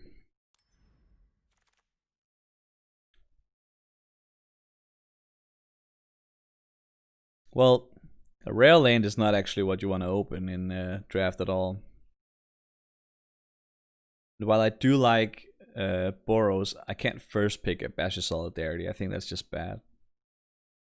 The best card in the pack is Hunter's Edge. Havoc Jester is an actual really good creature. And you can build decks around Obsessive Stitcher, but I think it's a little too crazy to go into 2 different colors in the beginning of a draft like that. And Hunter's Edge is still the best card in the pack, I guess. Even though I do like to end up in Boros, Celestia is actually quite good in this set. Speaking of quite good, Hooded Blightfang is quite good. Like this is one of the cards that make the imps decent. Besides that, in this pack we have Roaming Ghostlight being good. A lot of green cards. Snare Spinner is also a great card here. The Hooded Blightfang I think is too good to pass here.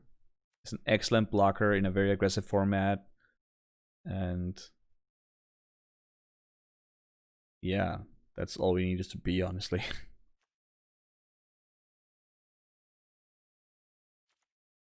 I do like Roaming Ghostlight though. Snare Spinner is also a really good blocker in this format. I guess I'll stick with the Blightfang, see where that leads us. Well, there's 2 cards. Well, that's 3 cards, I guess I like here. I like the Pride Malkin, I probably like that best. Turn to Slag, I don't think is that good, it's a little slow. I do like the Watchdogs, preparing myself for some Boros, but we're not in like those colors at all. The blue Sanctum is one of the good ones combined with the black one, but you sort of have to have both before they're really good. I guess we'll just take the Pride Malkin here and be happy about that.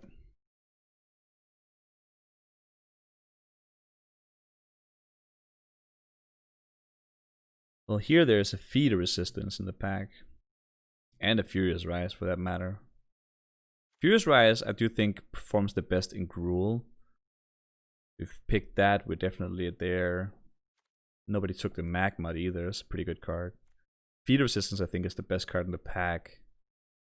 And against Selesnya is pretty damn good. Especially if we get some of those the 2-drops that care about counters. Then we already have a lot of cards that care about counters. I think I'll take the feat here. Try to pivot into that. That could be pretty sweet.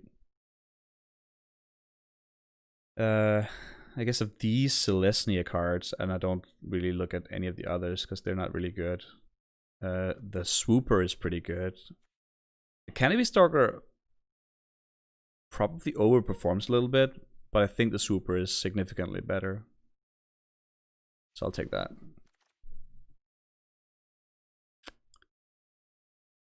Don't really like any of these cards. Guess we can take a Steed. That's about it. Otherwise, it's the Alchemist's Gift if we're going to black. But I don't think I'm gonna miss that. I'm not gonna miss this either, though. Might miss a Thriller if we pivot into something else. I don't think any of these cards really super matter.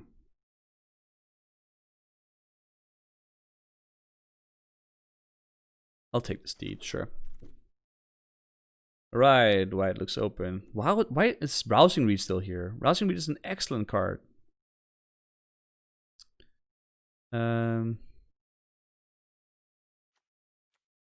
we do not have any lifelink. I mean, I guess this one does. Light of Promise can be pretty broken. But it's mostly broken in like white-black decks where you have those like tavern gamblers, swindlers that can gain you 6 life out of nowhere. These are both lifelink matters cards. I don't think any of them are super good. I'll take the Light's Promise, I guess. Just in case we end up finding some lifelinkers.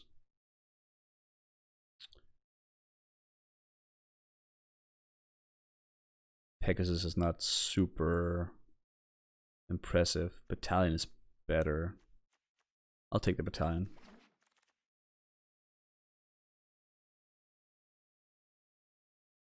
Guess I'll take another Battalion. The Mud I might play. I actually sort of like the Mud. I don't think Garruk is super good because there's a lot of deal 3 damage stuff here. This Dragonfire at common. Trench Nade is pretty good. Radiant Fountain works with Light of Promise though. I guess we can speculate on that.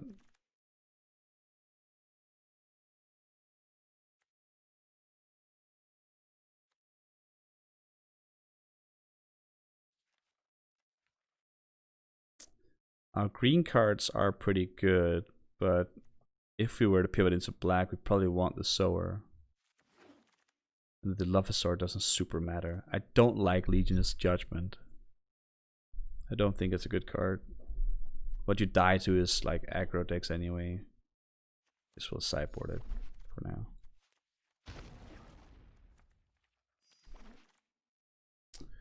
Alright.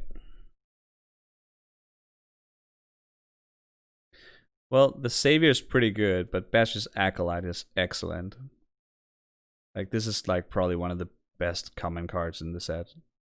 Super good. Do want the good boy to table, though it's not gonna. A lot of good blue cards in here. Actually. But Batteries is a pretty clear pick here. Oh. So Angelic Ascension can be quite good. Does require us to have some sort of a little bit of an earlier curve thing going on. Snare Spinner is a really good early drop. Watchdog is pretty good early. I think Ascension just might be that much better. We're gonna need to like we want to find actual 2-drops though. Well, these are all. What is Dragonfire doing here? Even if it's like pick 3, somebody on my left should have been red. I don't get that. Best card is Fungal Rebirth. We're just gonna take that.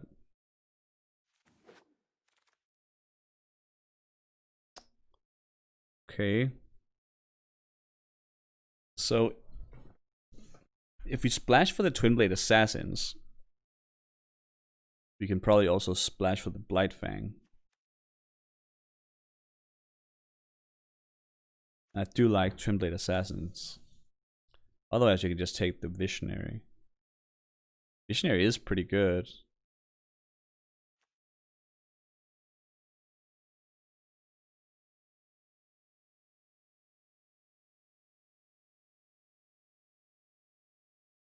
I guess it is an aggressive format. Nah, we'll take the Assassins. No time like the present. I'll definitely take the Warden of the Woods. And the first Warden of the Woods is good. The second is pretty good too. Now I'm a little sad we didn't take the Rampart though. Gonna need a Courser. I think the Coursers are pretty good. Swift Response is removal, I guess. Over Snare Spinner? Well, we need removal, so we are pretty defensive here. Probably not gonna play that.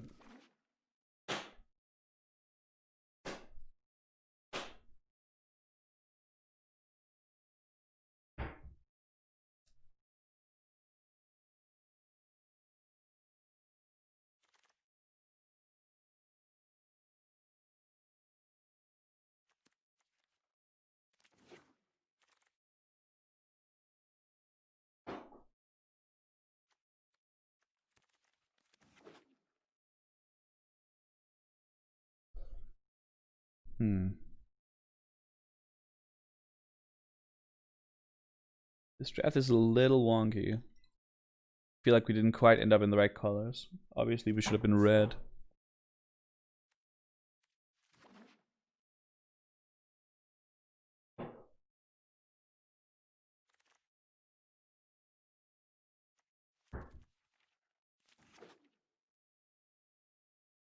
Yeah. I have been trying to pick 2-drops, but we have not seen any 2-drops since pack. This is pretty good. Since pick 3. They have just been swallowed up. Oh, this is so annoying. Faith's Feathers is probably the best removal spell in the game, but Conclave Mentor does everything we want in our deck. And it's a 2-drop. We have to pick Conclave Mentor here and let somebody else take this amazing card. This is also an absolutely broken Magic card. Like, this swings a game completely in a limited. It's insane how good this card is. But here we are taking a conclave mentor. Another angelic ascension. They do become worse in multitudes. They work well with rebirth though. It's not a swooper here. Don't like the white removal spell. Travel's not is a care about counters card, I guess. I think Angelic Ascension is just a little too good. It's not an actual 2-drop. Fortunately. Browsing to Ranelin is 2-drop. See, this is the problem. Like, Tempered Veteran does something with counters. We want to make something with counters happen in our deck. Feed Resistance is the best card in the pack, but we need to take the Drowsing Pteranodon. That's Magic for you. That's just how it works. It's unfortunate, but our hand is a little forced here. Azusa, I think, is really bad. I mean, not really bad, but she could be good in, like, Simic draw. That's about it. Pride Malkin is excellent in our deck. Snare Spinner. I'll happily pick up that. And I'll happily pick up a second copy. Or should I pick up the Scryland here? See, what do we actually have? 1, 2, 3. We only have 3 2-drops. I really want this one though.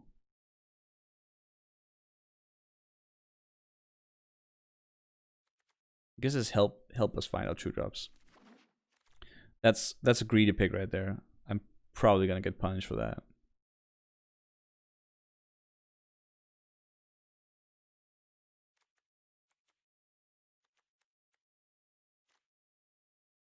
Do I take the Battalion over the Sage? Probably.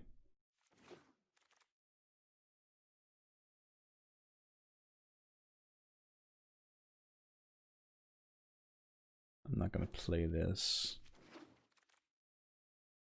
Sky Scanner. Guess I can play this. Oh, it tabled. Oh my god. Yep. Pretty happy about that. Awesome. Another Revitalize.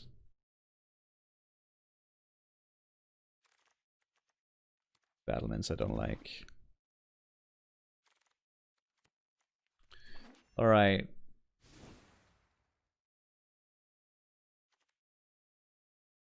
This is not happening. So neither is that. I think if we only splash for the Twin Blade Assassin, we can make do with the 2 lands we have here. The Blind Fang is not particularly amazing in this particular deck, so let's just get that out. It looks better. What are you feeling here, Thomas? Maybe Mud is too slow. I always feel like Mud has a target though. Steed is probably worse. The worst 5.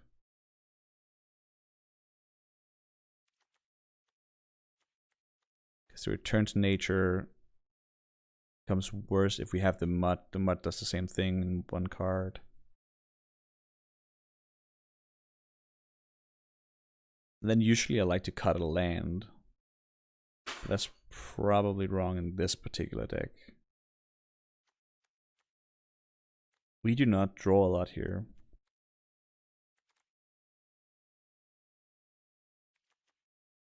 The Course is pretty good in our deck too. We really need the Twin Blade Assassins here, I feel like.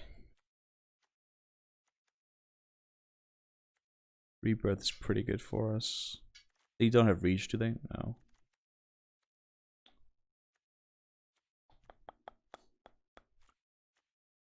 This exiles the creature, so we even if we exile, we can't get it back with Fungal Rebirth. It's a little annoying. I don't think we can cut any of our 2s. I don't want to cut the chorister. Maybe we cut a battalion. Maybe I'm fine with that. Yeah, let's cut a battalion. Don't want to play this particular. Let's see. Probably want 1 white over 1 green. I have 9 white sources, 8 green sources. Seems right to me.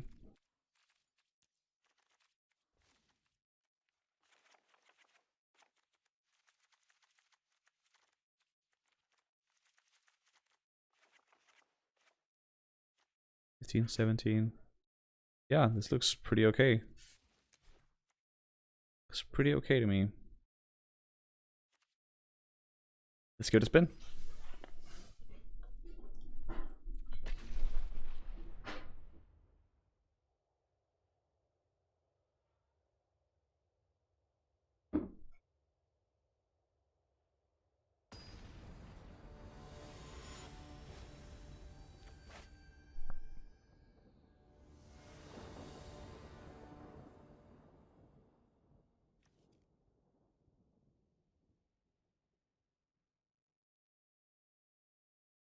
I go first with this hand, huh?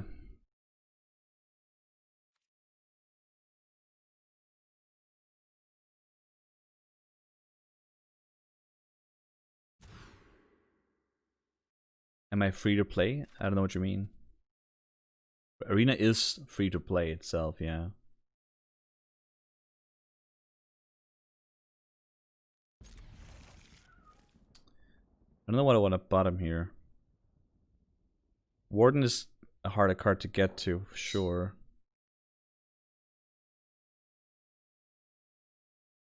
Skyscan is the weaker of our card. Yeah, absolutely I can spend money on gems. I do spend some money on gems when I like try to rank like this. Absolutely I do. Guess we have 2 wardens and it is aggressive format, so we have to bottom that, I guess. That can be on top, sure.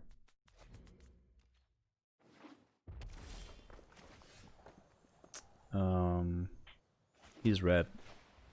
Guess we're not keeping this Conclave Mentor.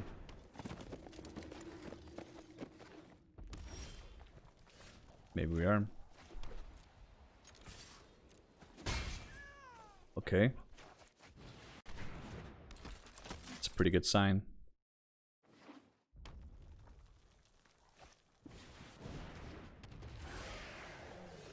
That's weird.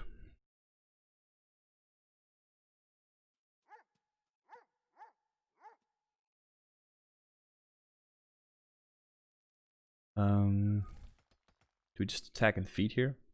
Do we Skyscan and hold for turn? Probably Skyscan and hold for turn. I don't think you can double spell into that.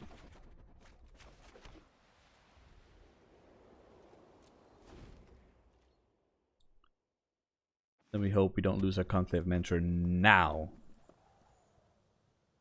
Or we don't want to lose any of our creatures now, obviously. We want to get to attack with this team. If we do, I'm pretty sure we're going to win. Yeah, we're not going to block that. No, the Soul Seer. Well, it was bound to happen. It's 1 turn too late.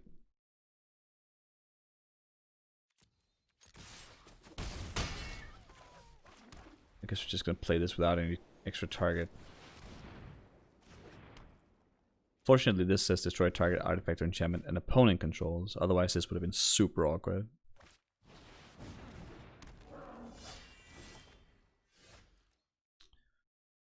That's pretty nice.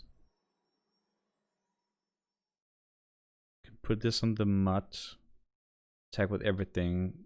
Battalion gets a counter. We can feed it.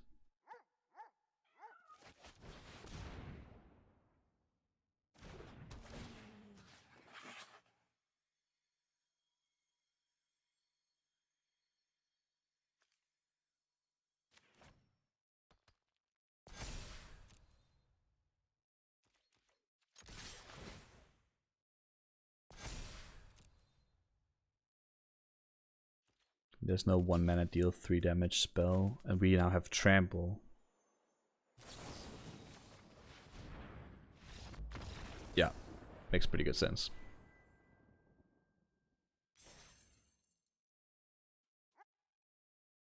I mean, if it was well designed, it probably would.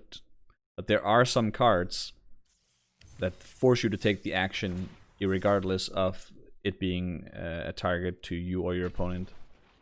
I believe there was one such interaction that was actually relevant in... it was during the mono red. I think it was like one of the goblin sacrifice things. Mono red during guilds or something like that. It was when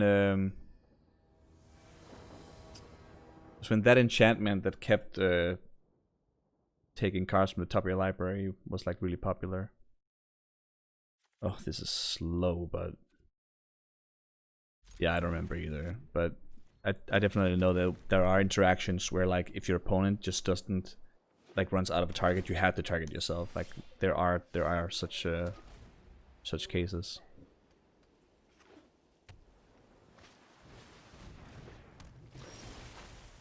Dimir, huh? We haven't seen that in a while.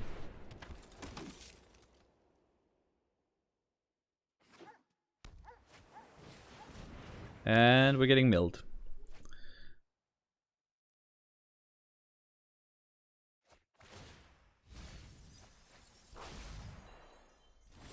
That's okay. Guess we can destroy the enchantment though with the mud. So that plan is only gonna work for a little bit. And if mill only works for a little bit and you're working towards it, I feel like it doesn't actually do anything. Like then now this is just a wasted card. I mean, I guess he gets to draw a card and I get to lose a few of my good cards here. We are playing Fungal Rebirth, so we can get like Warden back if that's the thing we want. Carrick is pretty good in this type of deck, I guess. A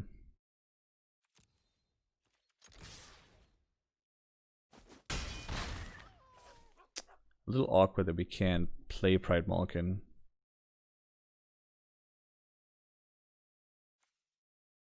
Oh well.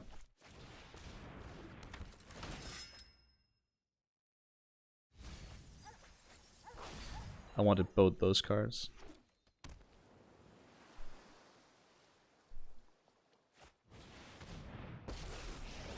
A mythic planeswalker enters the battlefield.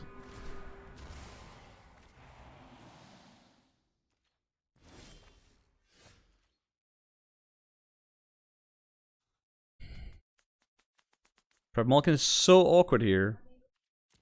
But we could technically like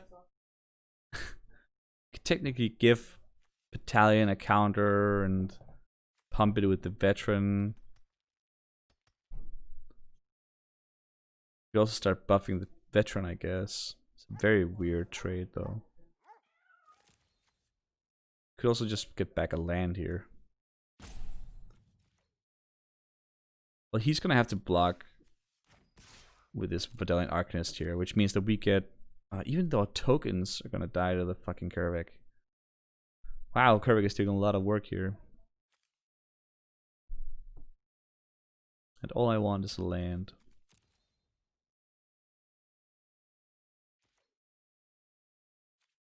To damage? I guess she did what she was called upon to do.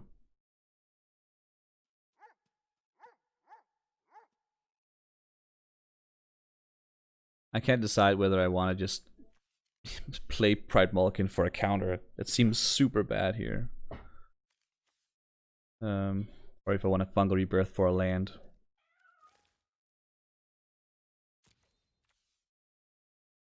If a creature died this turn.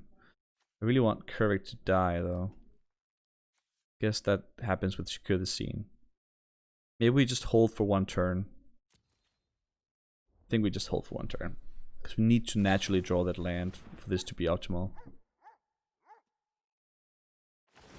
Because Mud takes care of the enchantment and Secure the Scene takes care of Kervik. It's not a land we're not drawing. Oh, that's a good cards. Those you can get back though.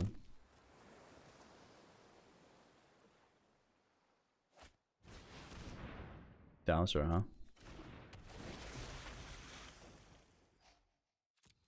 Upped mills pretty well.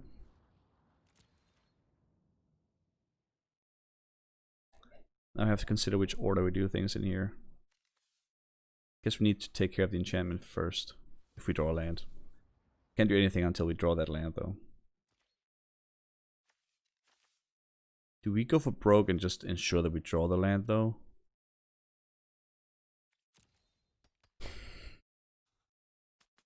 I guess we have to. We can't risk not getting it.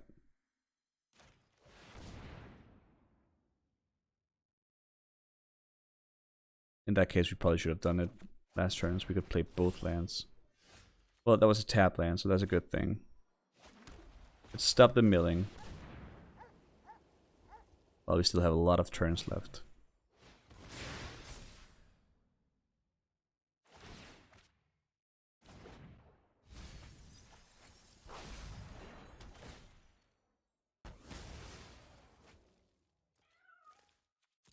Back to your opponent. So 15 turns should be pretty good. It's a good one.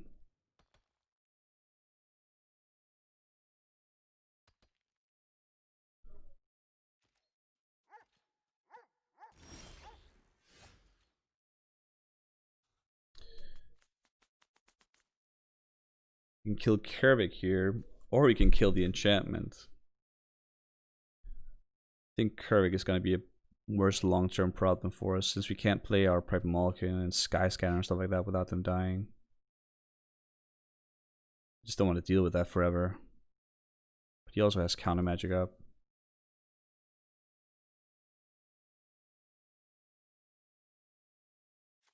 I guess we just try. Make him have it. Guessing rewind. Nope. Okay.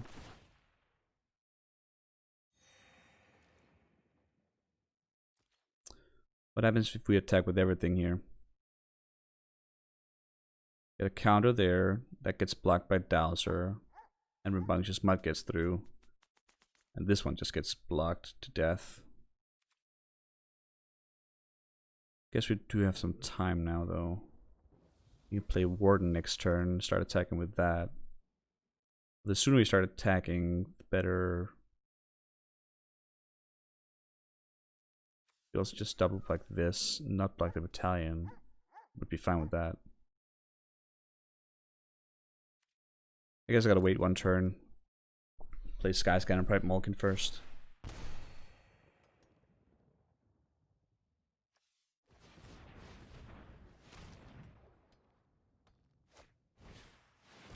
You have another one? Oh, damn. Well, both our Angelic Ascensions, are you kidding me? Wow.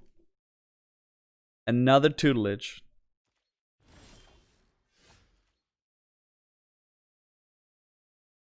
Then we play Warden, and that's gonna mill just gonna mill us more. This is absolutely bad. Stop by scrying.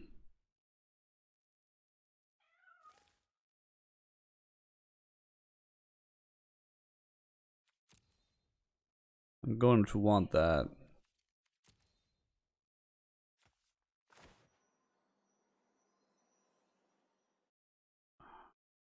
Damn.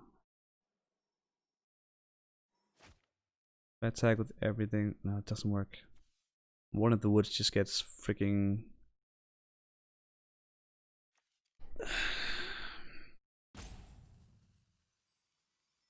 This is a cancel. It has to be.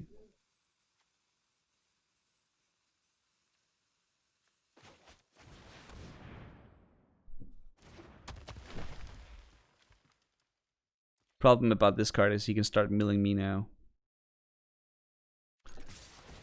We have to just attack. We have to start doing damage to this guy, or we are not gonna win this. This will leave us with a good, like one good remaining creature for sure.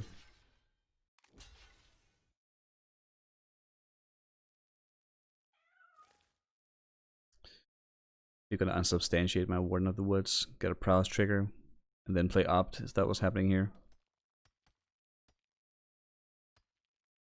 Is that really what's happening? Rookie mistake, maybe? Oh.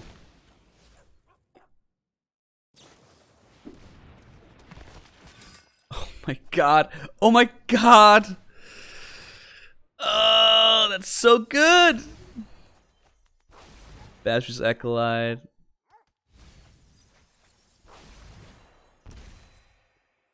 What a deck, man. Oh, we're dead. Oh, we're so dead. Freaking GG. 2 Teferi's Tutelages. I even felt pretty good when we dealt with the first one. But nope. You had to have 2 of them.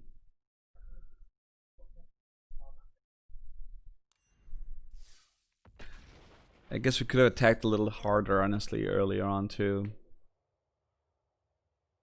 That Liliana stand-up bear, though. It's so tricky with blue when they represent cancel. And they sit with but there's no way we could put them on this random rare card. 2 is like at least twice as good.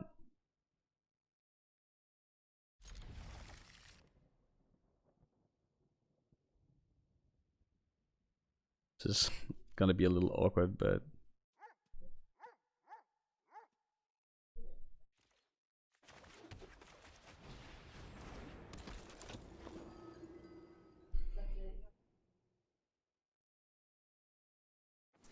double Teferi's Tutelage. That was insane. That was super sick.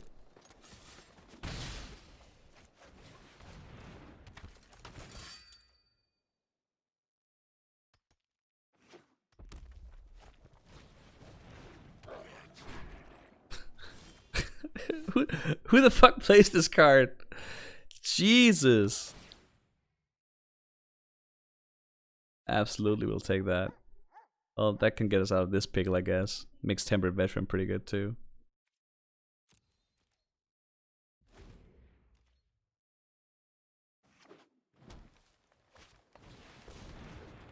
Hello, Bronto.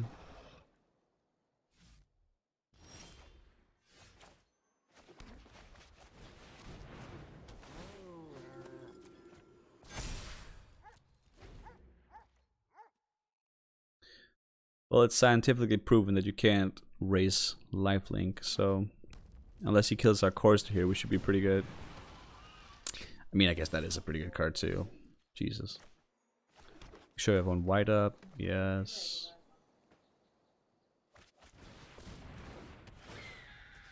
You are flying.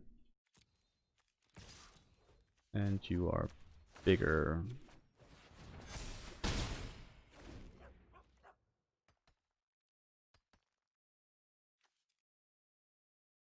Equal to its power, the target player. I guess I could turn to Slag. That's a pretty good card. Pretty good indeed. We could just threaten pumping with this. Fighting. What if we just fight with the flyer here? I think that's better.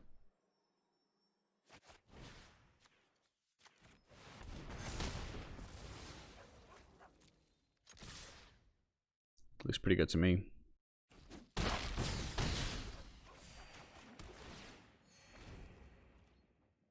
Where's our Speaker of Heavens when we need it?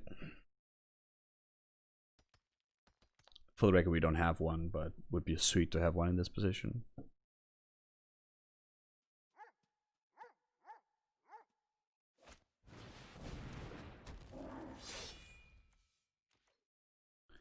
It doesn't change a lot of things here.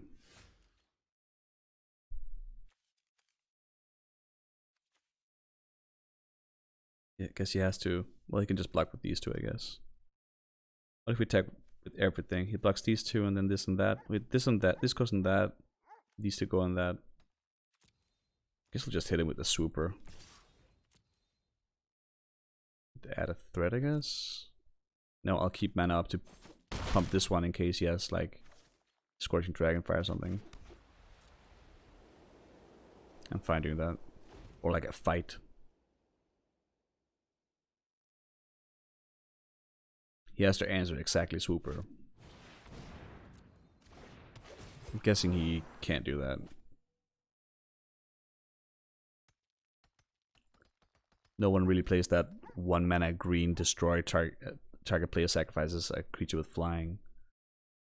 Though if he just drew that, he did not.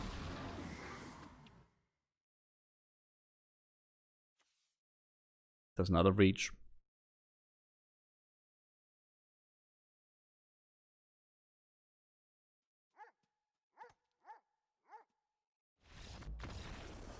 Good beats. Alright, 4 more. Come on.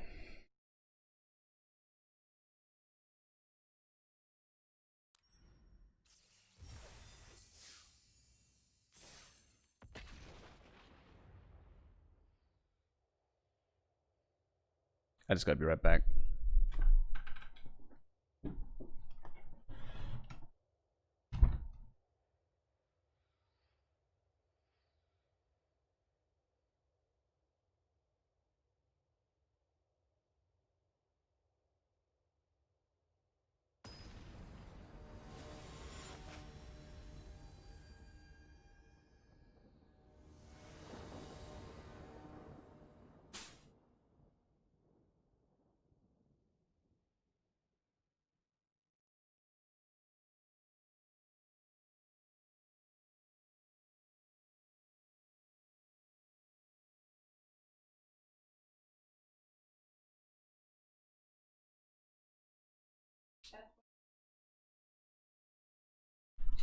It's just really overwhelming.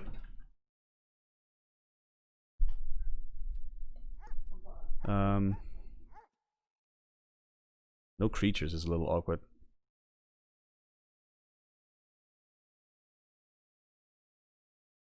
It's actually quite awkward. Guess we can't really mull that kind of hand though.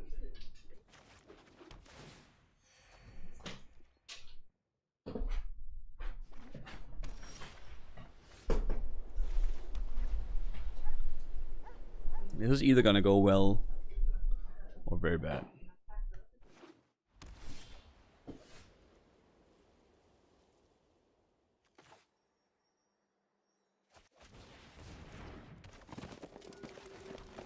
That is our best card to draw, I guess.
I guess if you do that,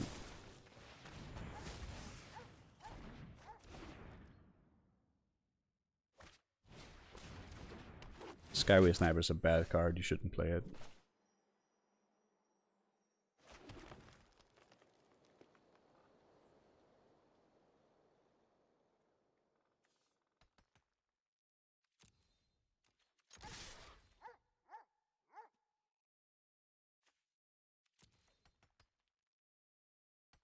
Do do do do do do do do. I wonder if I want to keep Fungal Rebirth and the Ascension up here. He's quite a bit away from... He's 2 lands away from being able to snipe my Swooper, so I guess I'll just play that now. Yeah, you're flying.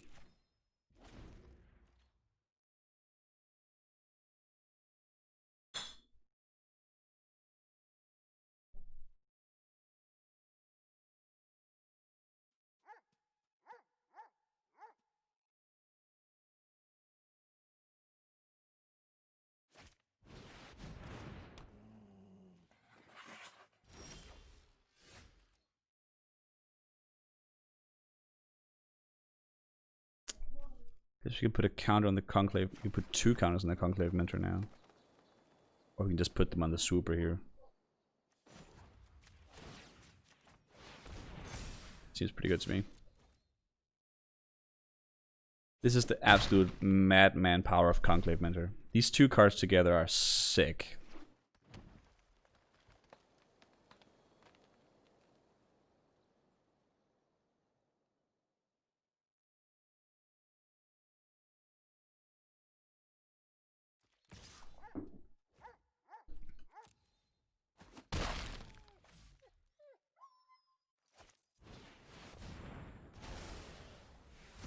Somehow I'm sort of really fine with that. You should have exiled my Conclave Mentor probably.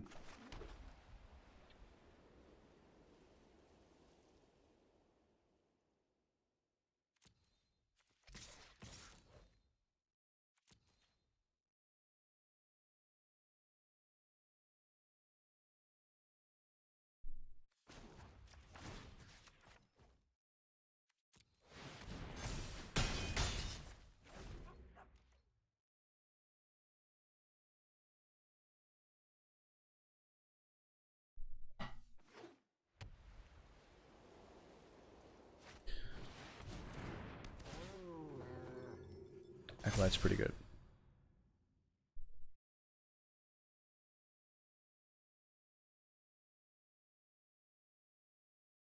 No, you should kill the Mentor, not the counter creature.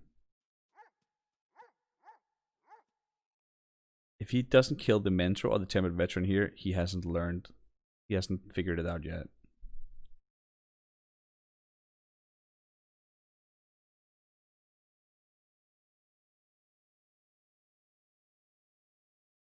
I don't know why you're so interested in the 3/3.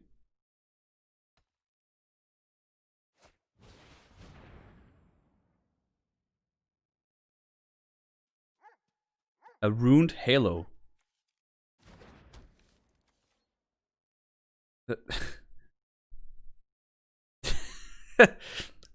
That's not a very good card in Limited, I think. This makes literally no sense. Yeah, that does nothing here. Conclave Mentor is still doing whatever Conclave Mentor is doing.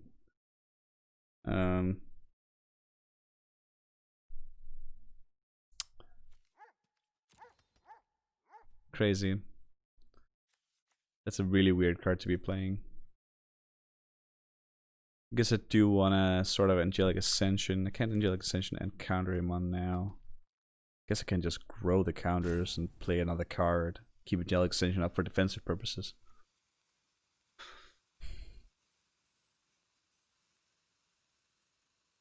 Guess I like that. I'll do that all that instant speed. Not if you tap like that though.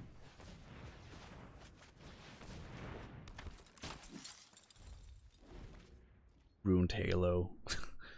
Wow. It's not like this random 2/2 is killing you. It's everything else that's killing you, man.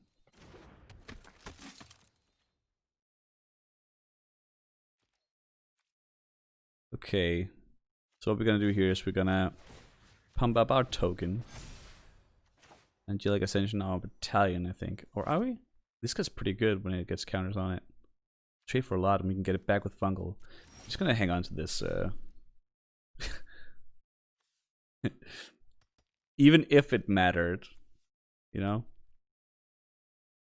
So we can attack with these 3.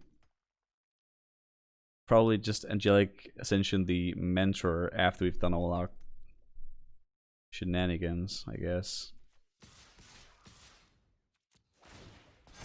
Doesn't look like our opponents have a lot of super good choices here.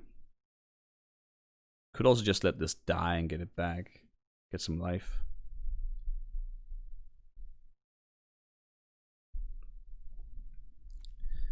He does have protect. Well, so it's only him. He has protection from the chosen card name, but his cards don't, right? It's just the player. That makes it even worse.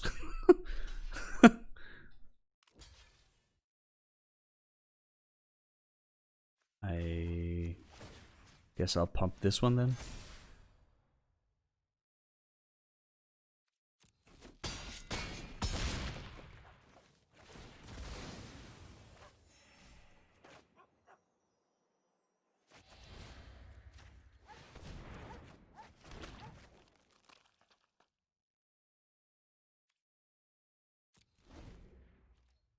This looks like a beating to me.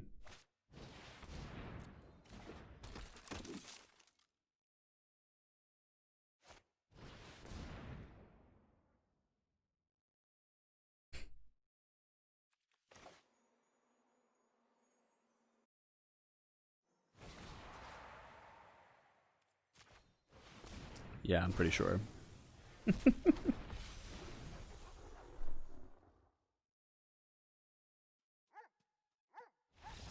Here I thought I was gonna have to waste a 1/1.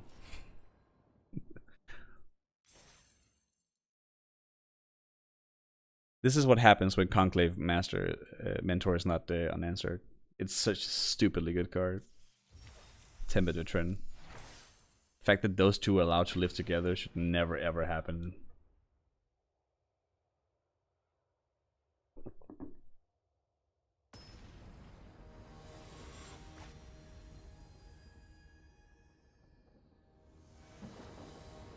Lemonade.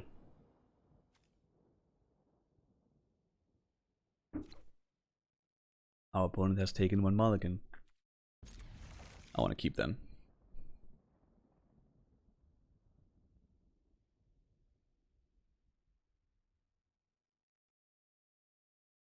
Yeah, it definitely did.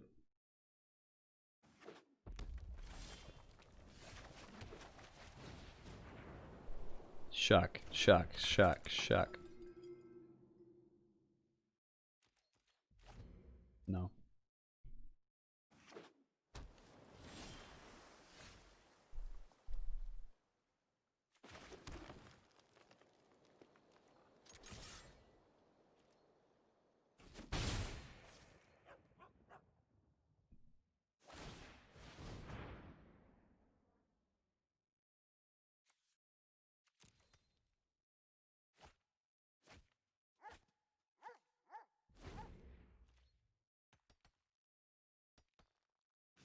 Picked some card that wasn't opt.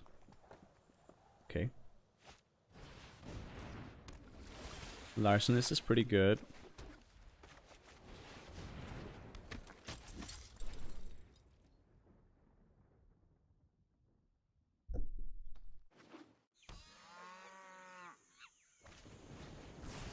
There's a shock.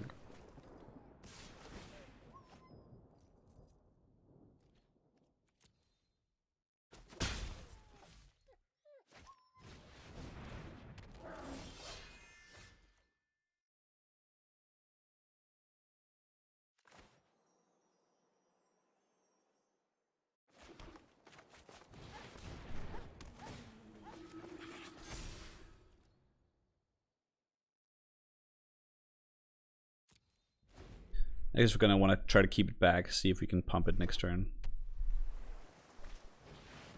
I guess we don't get to. The Eternity Shock Machine came on board. What is it with our opponents and having epic, like, mythic planeswalkers today? We never do. Why doesn't this say destroy target planeswalker and opponent control? Tell me that.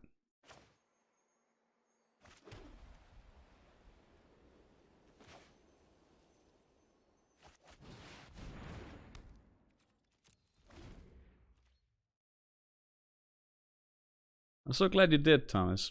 Good to see you, man. Come back soon. I'm on every day in this time frame, so always happy to have you, man. Take care, friend.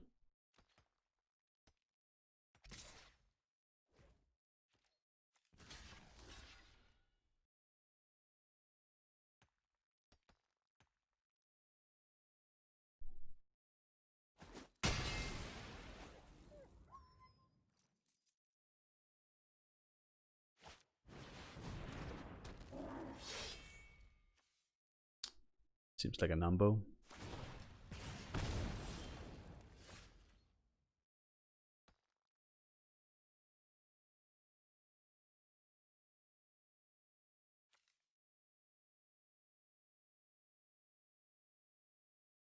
Oh, that's so nice. Have a very lovely trip then.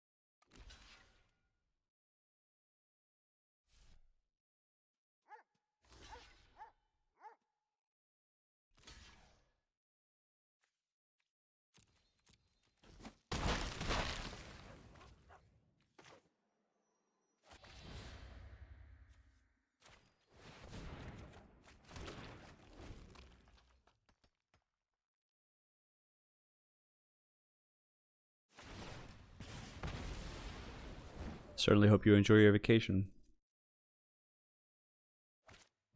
It's a good time to be in Norway too, I guess.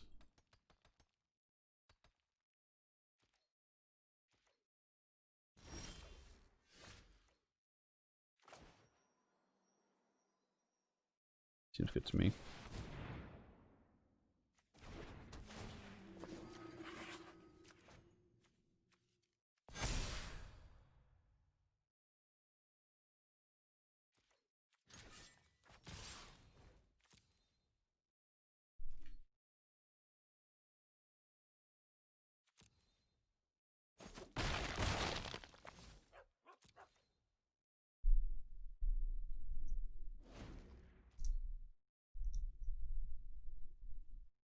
So good.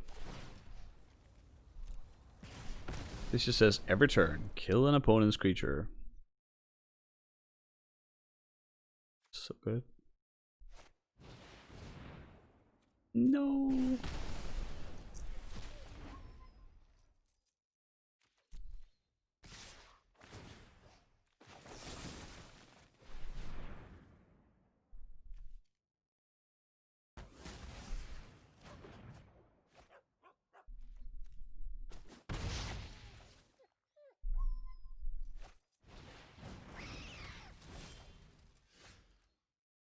That's a pretty good draw.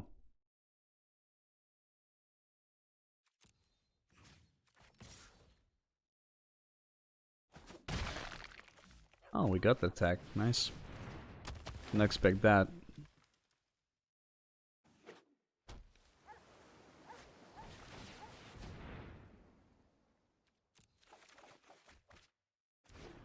That's a good one. Get rid of the aura. Maybe we are looking good here actually all of a sudden. This is his best way to remove Warden of the Woods. We might be fine here.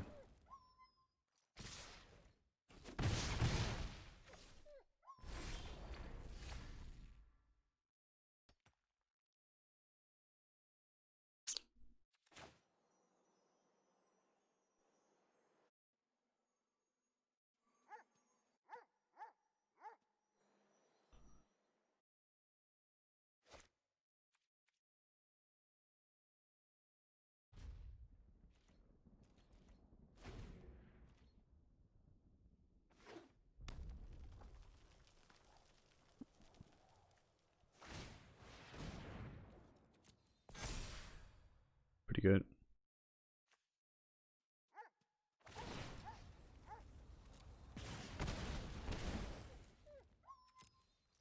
Also pretty good.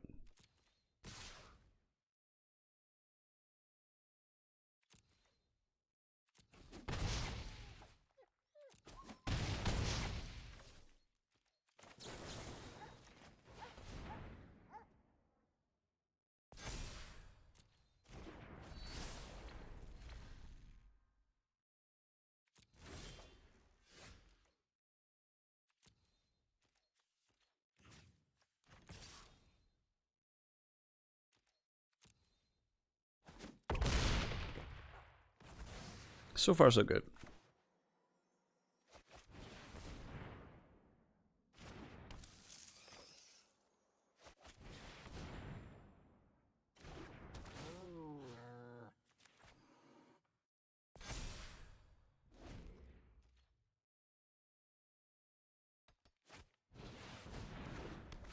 Ghost Light is good.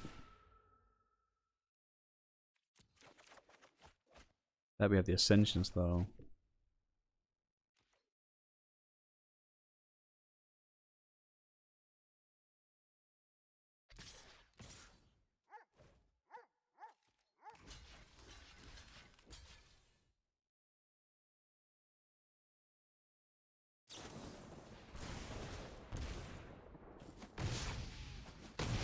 You have no hand now.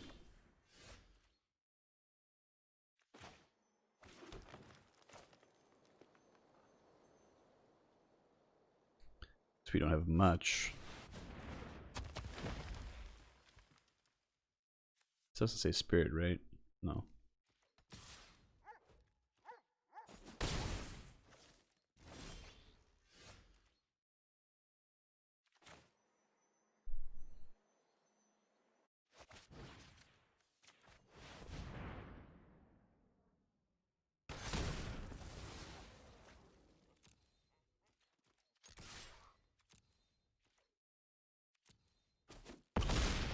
Gonna have to keep the Ascension back here.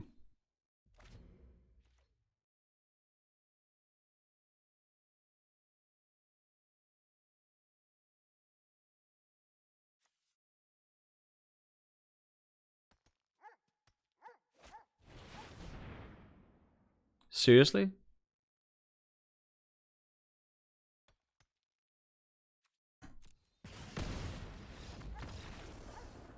Well, that's a pretty good top draw. Top deck, I guess. Oh. That was a little tough.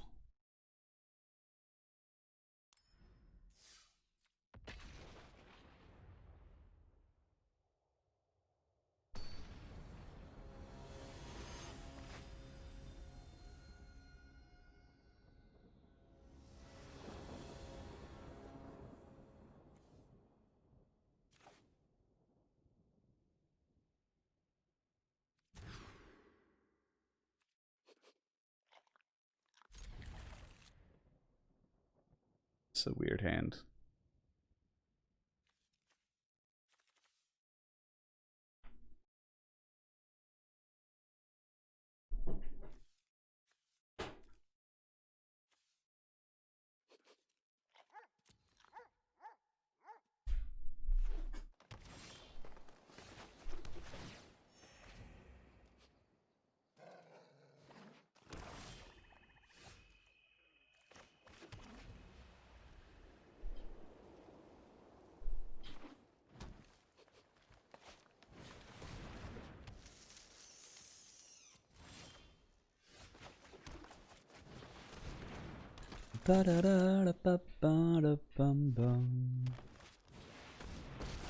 Okay.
Yeah, I'll take that.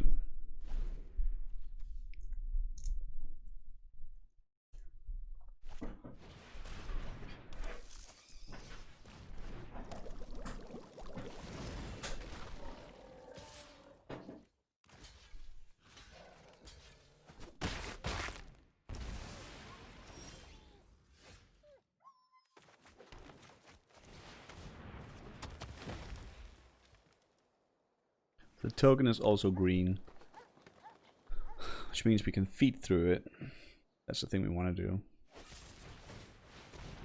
Or we can draw 2 cards at least.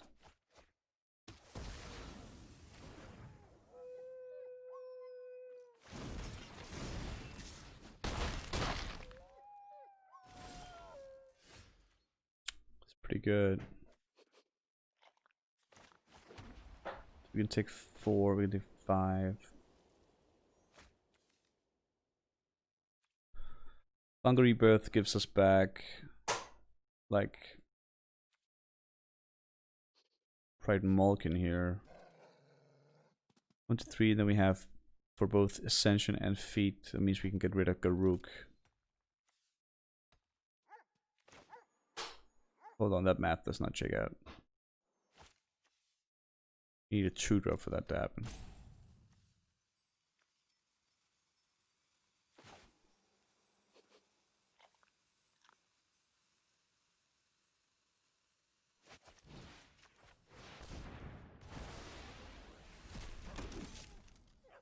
I guess that's what we do. We just need to naturally draw a creature and we'll be fine here, I think.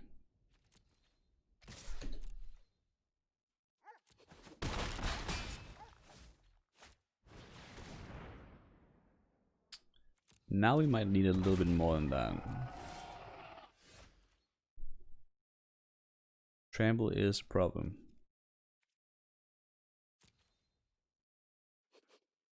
Pretty big problem too.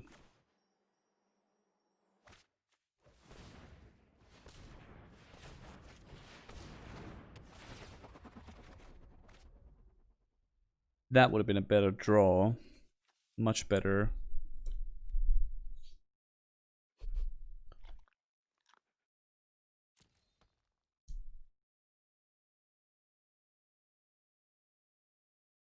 Sky Scanner.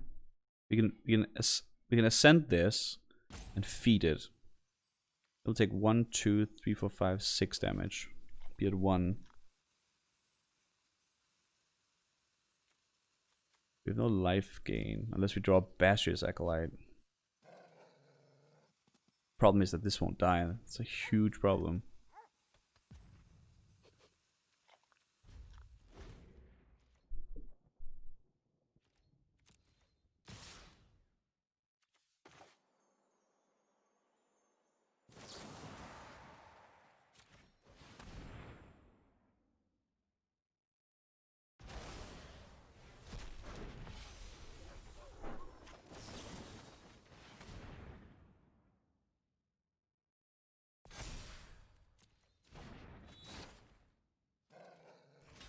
So we're at 1.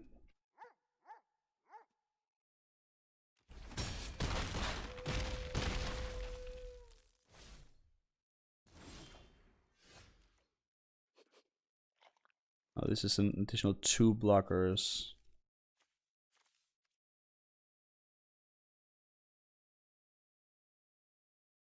I don't see this working.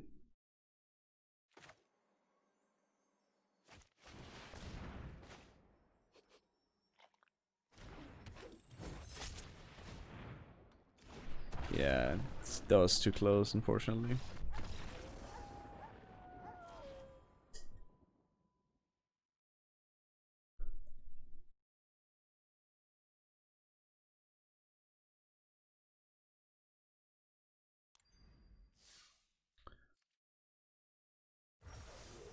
I had expected that to go a little bit further.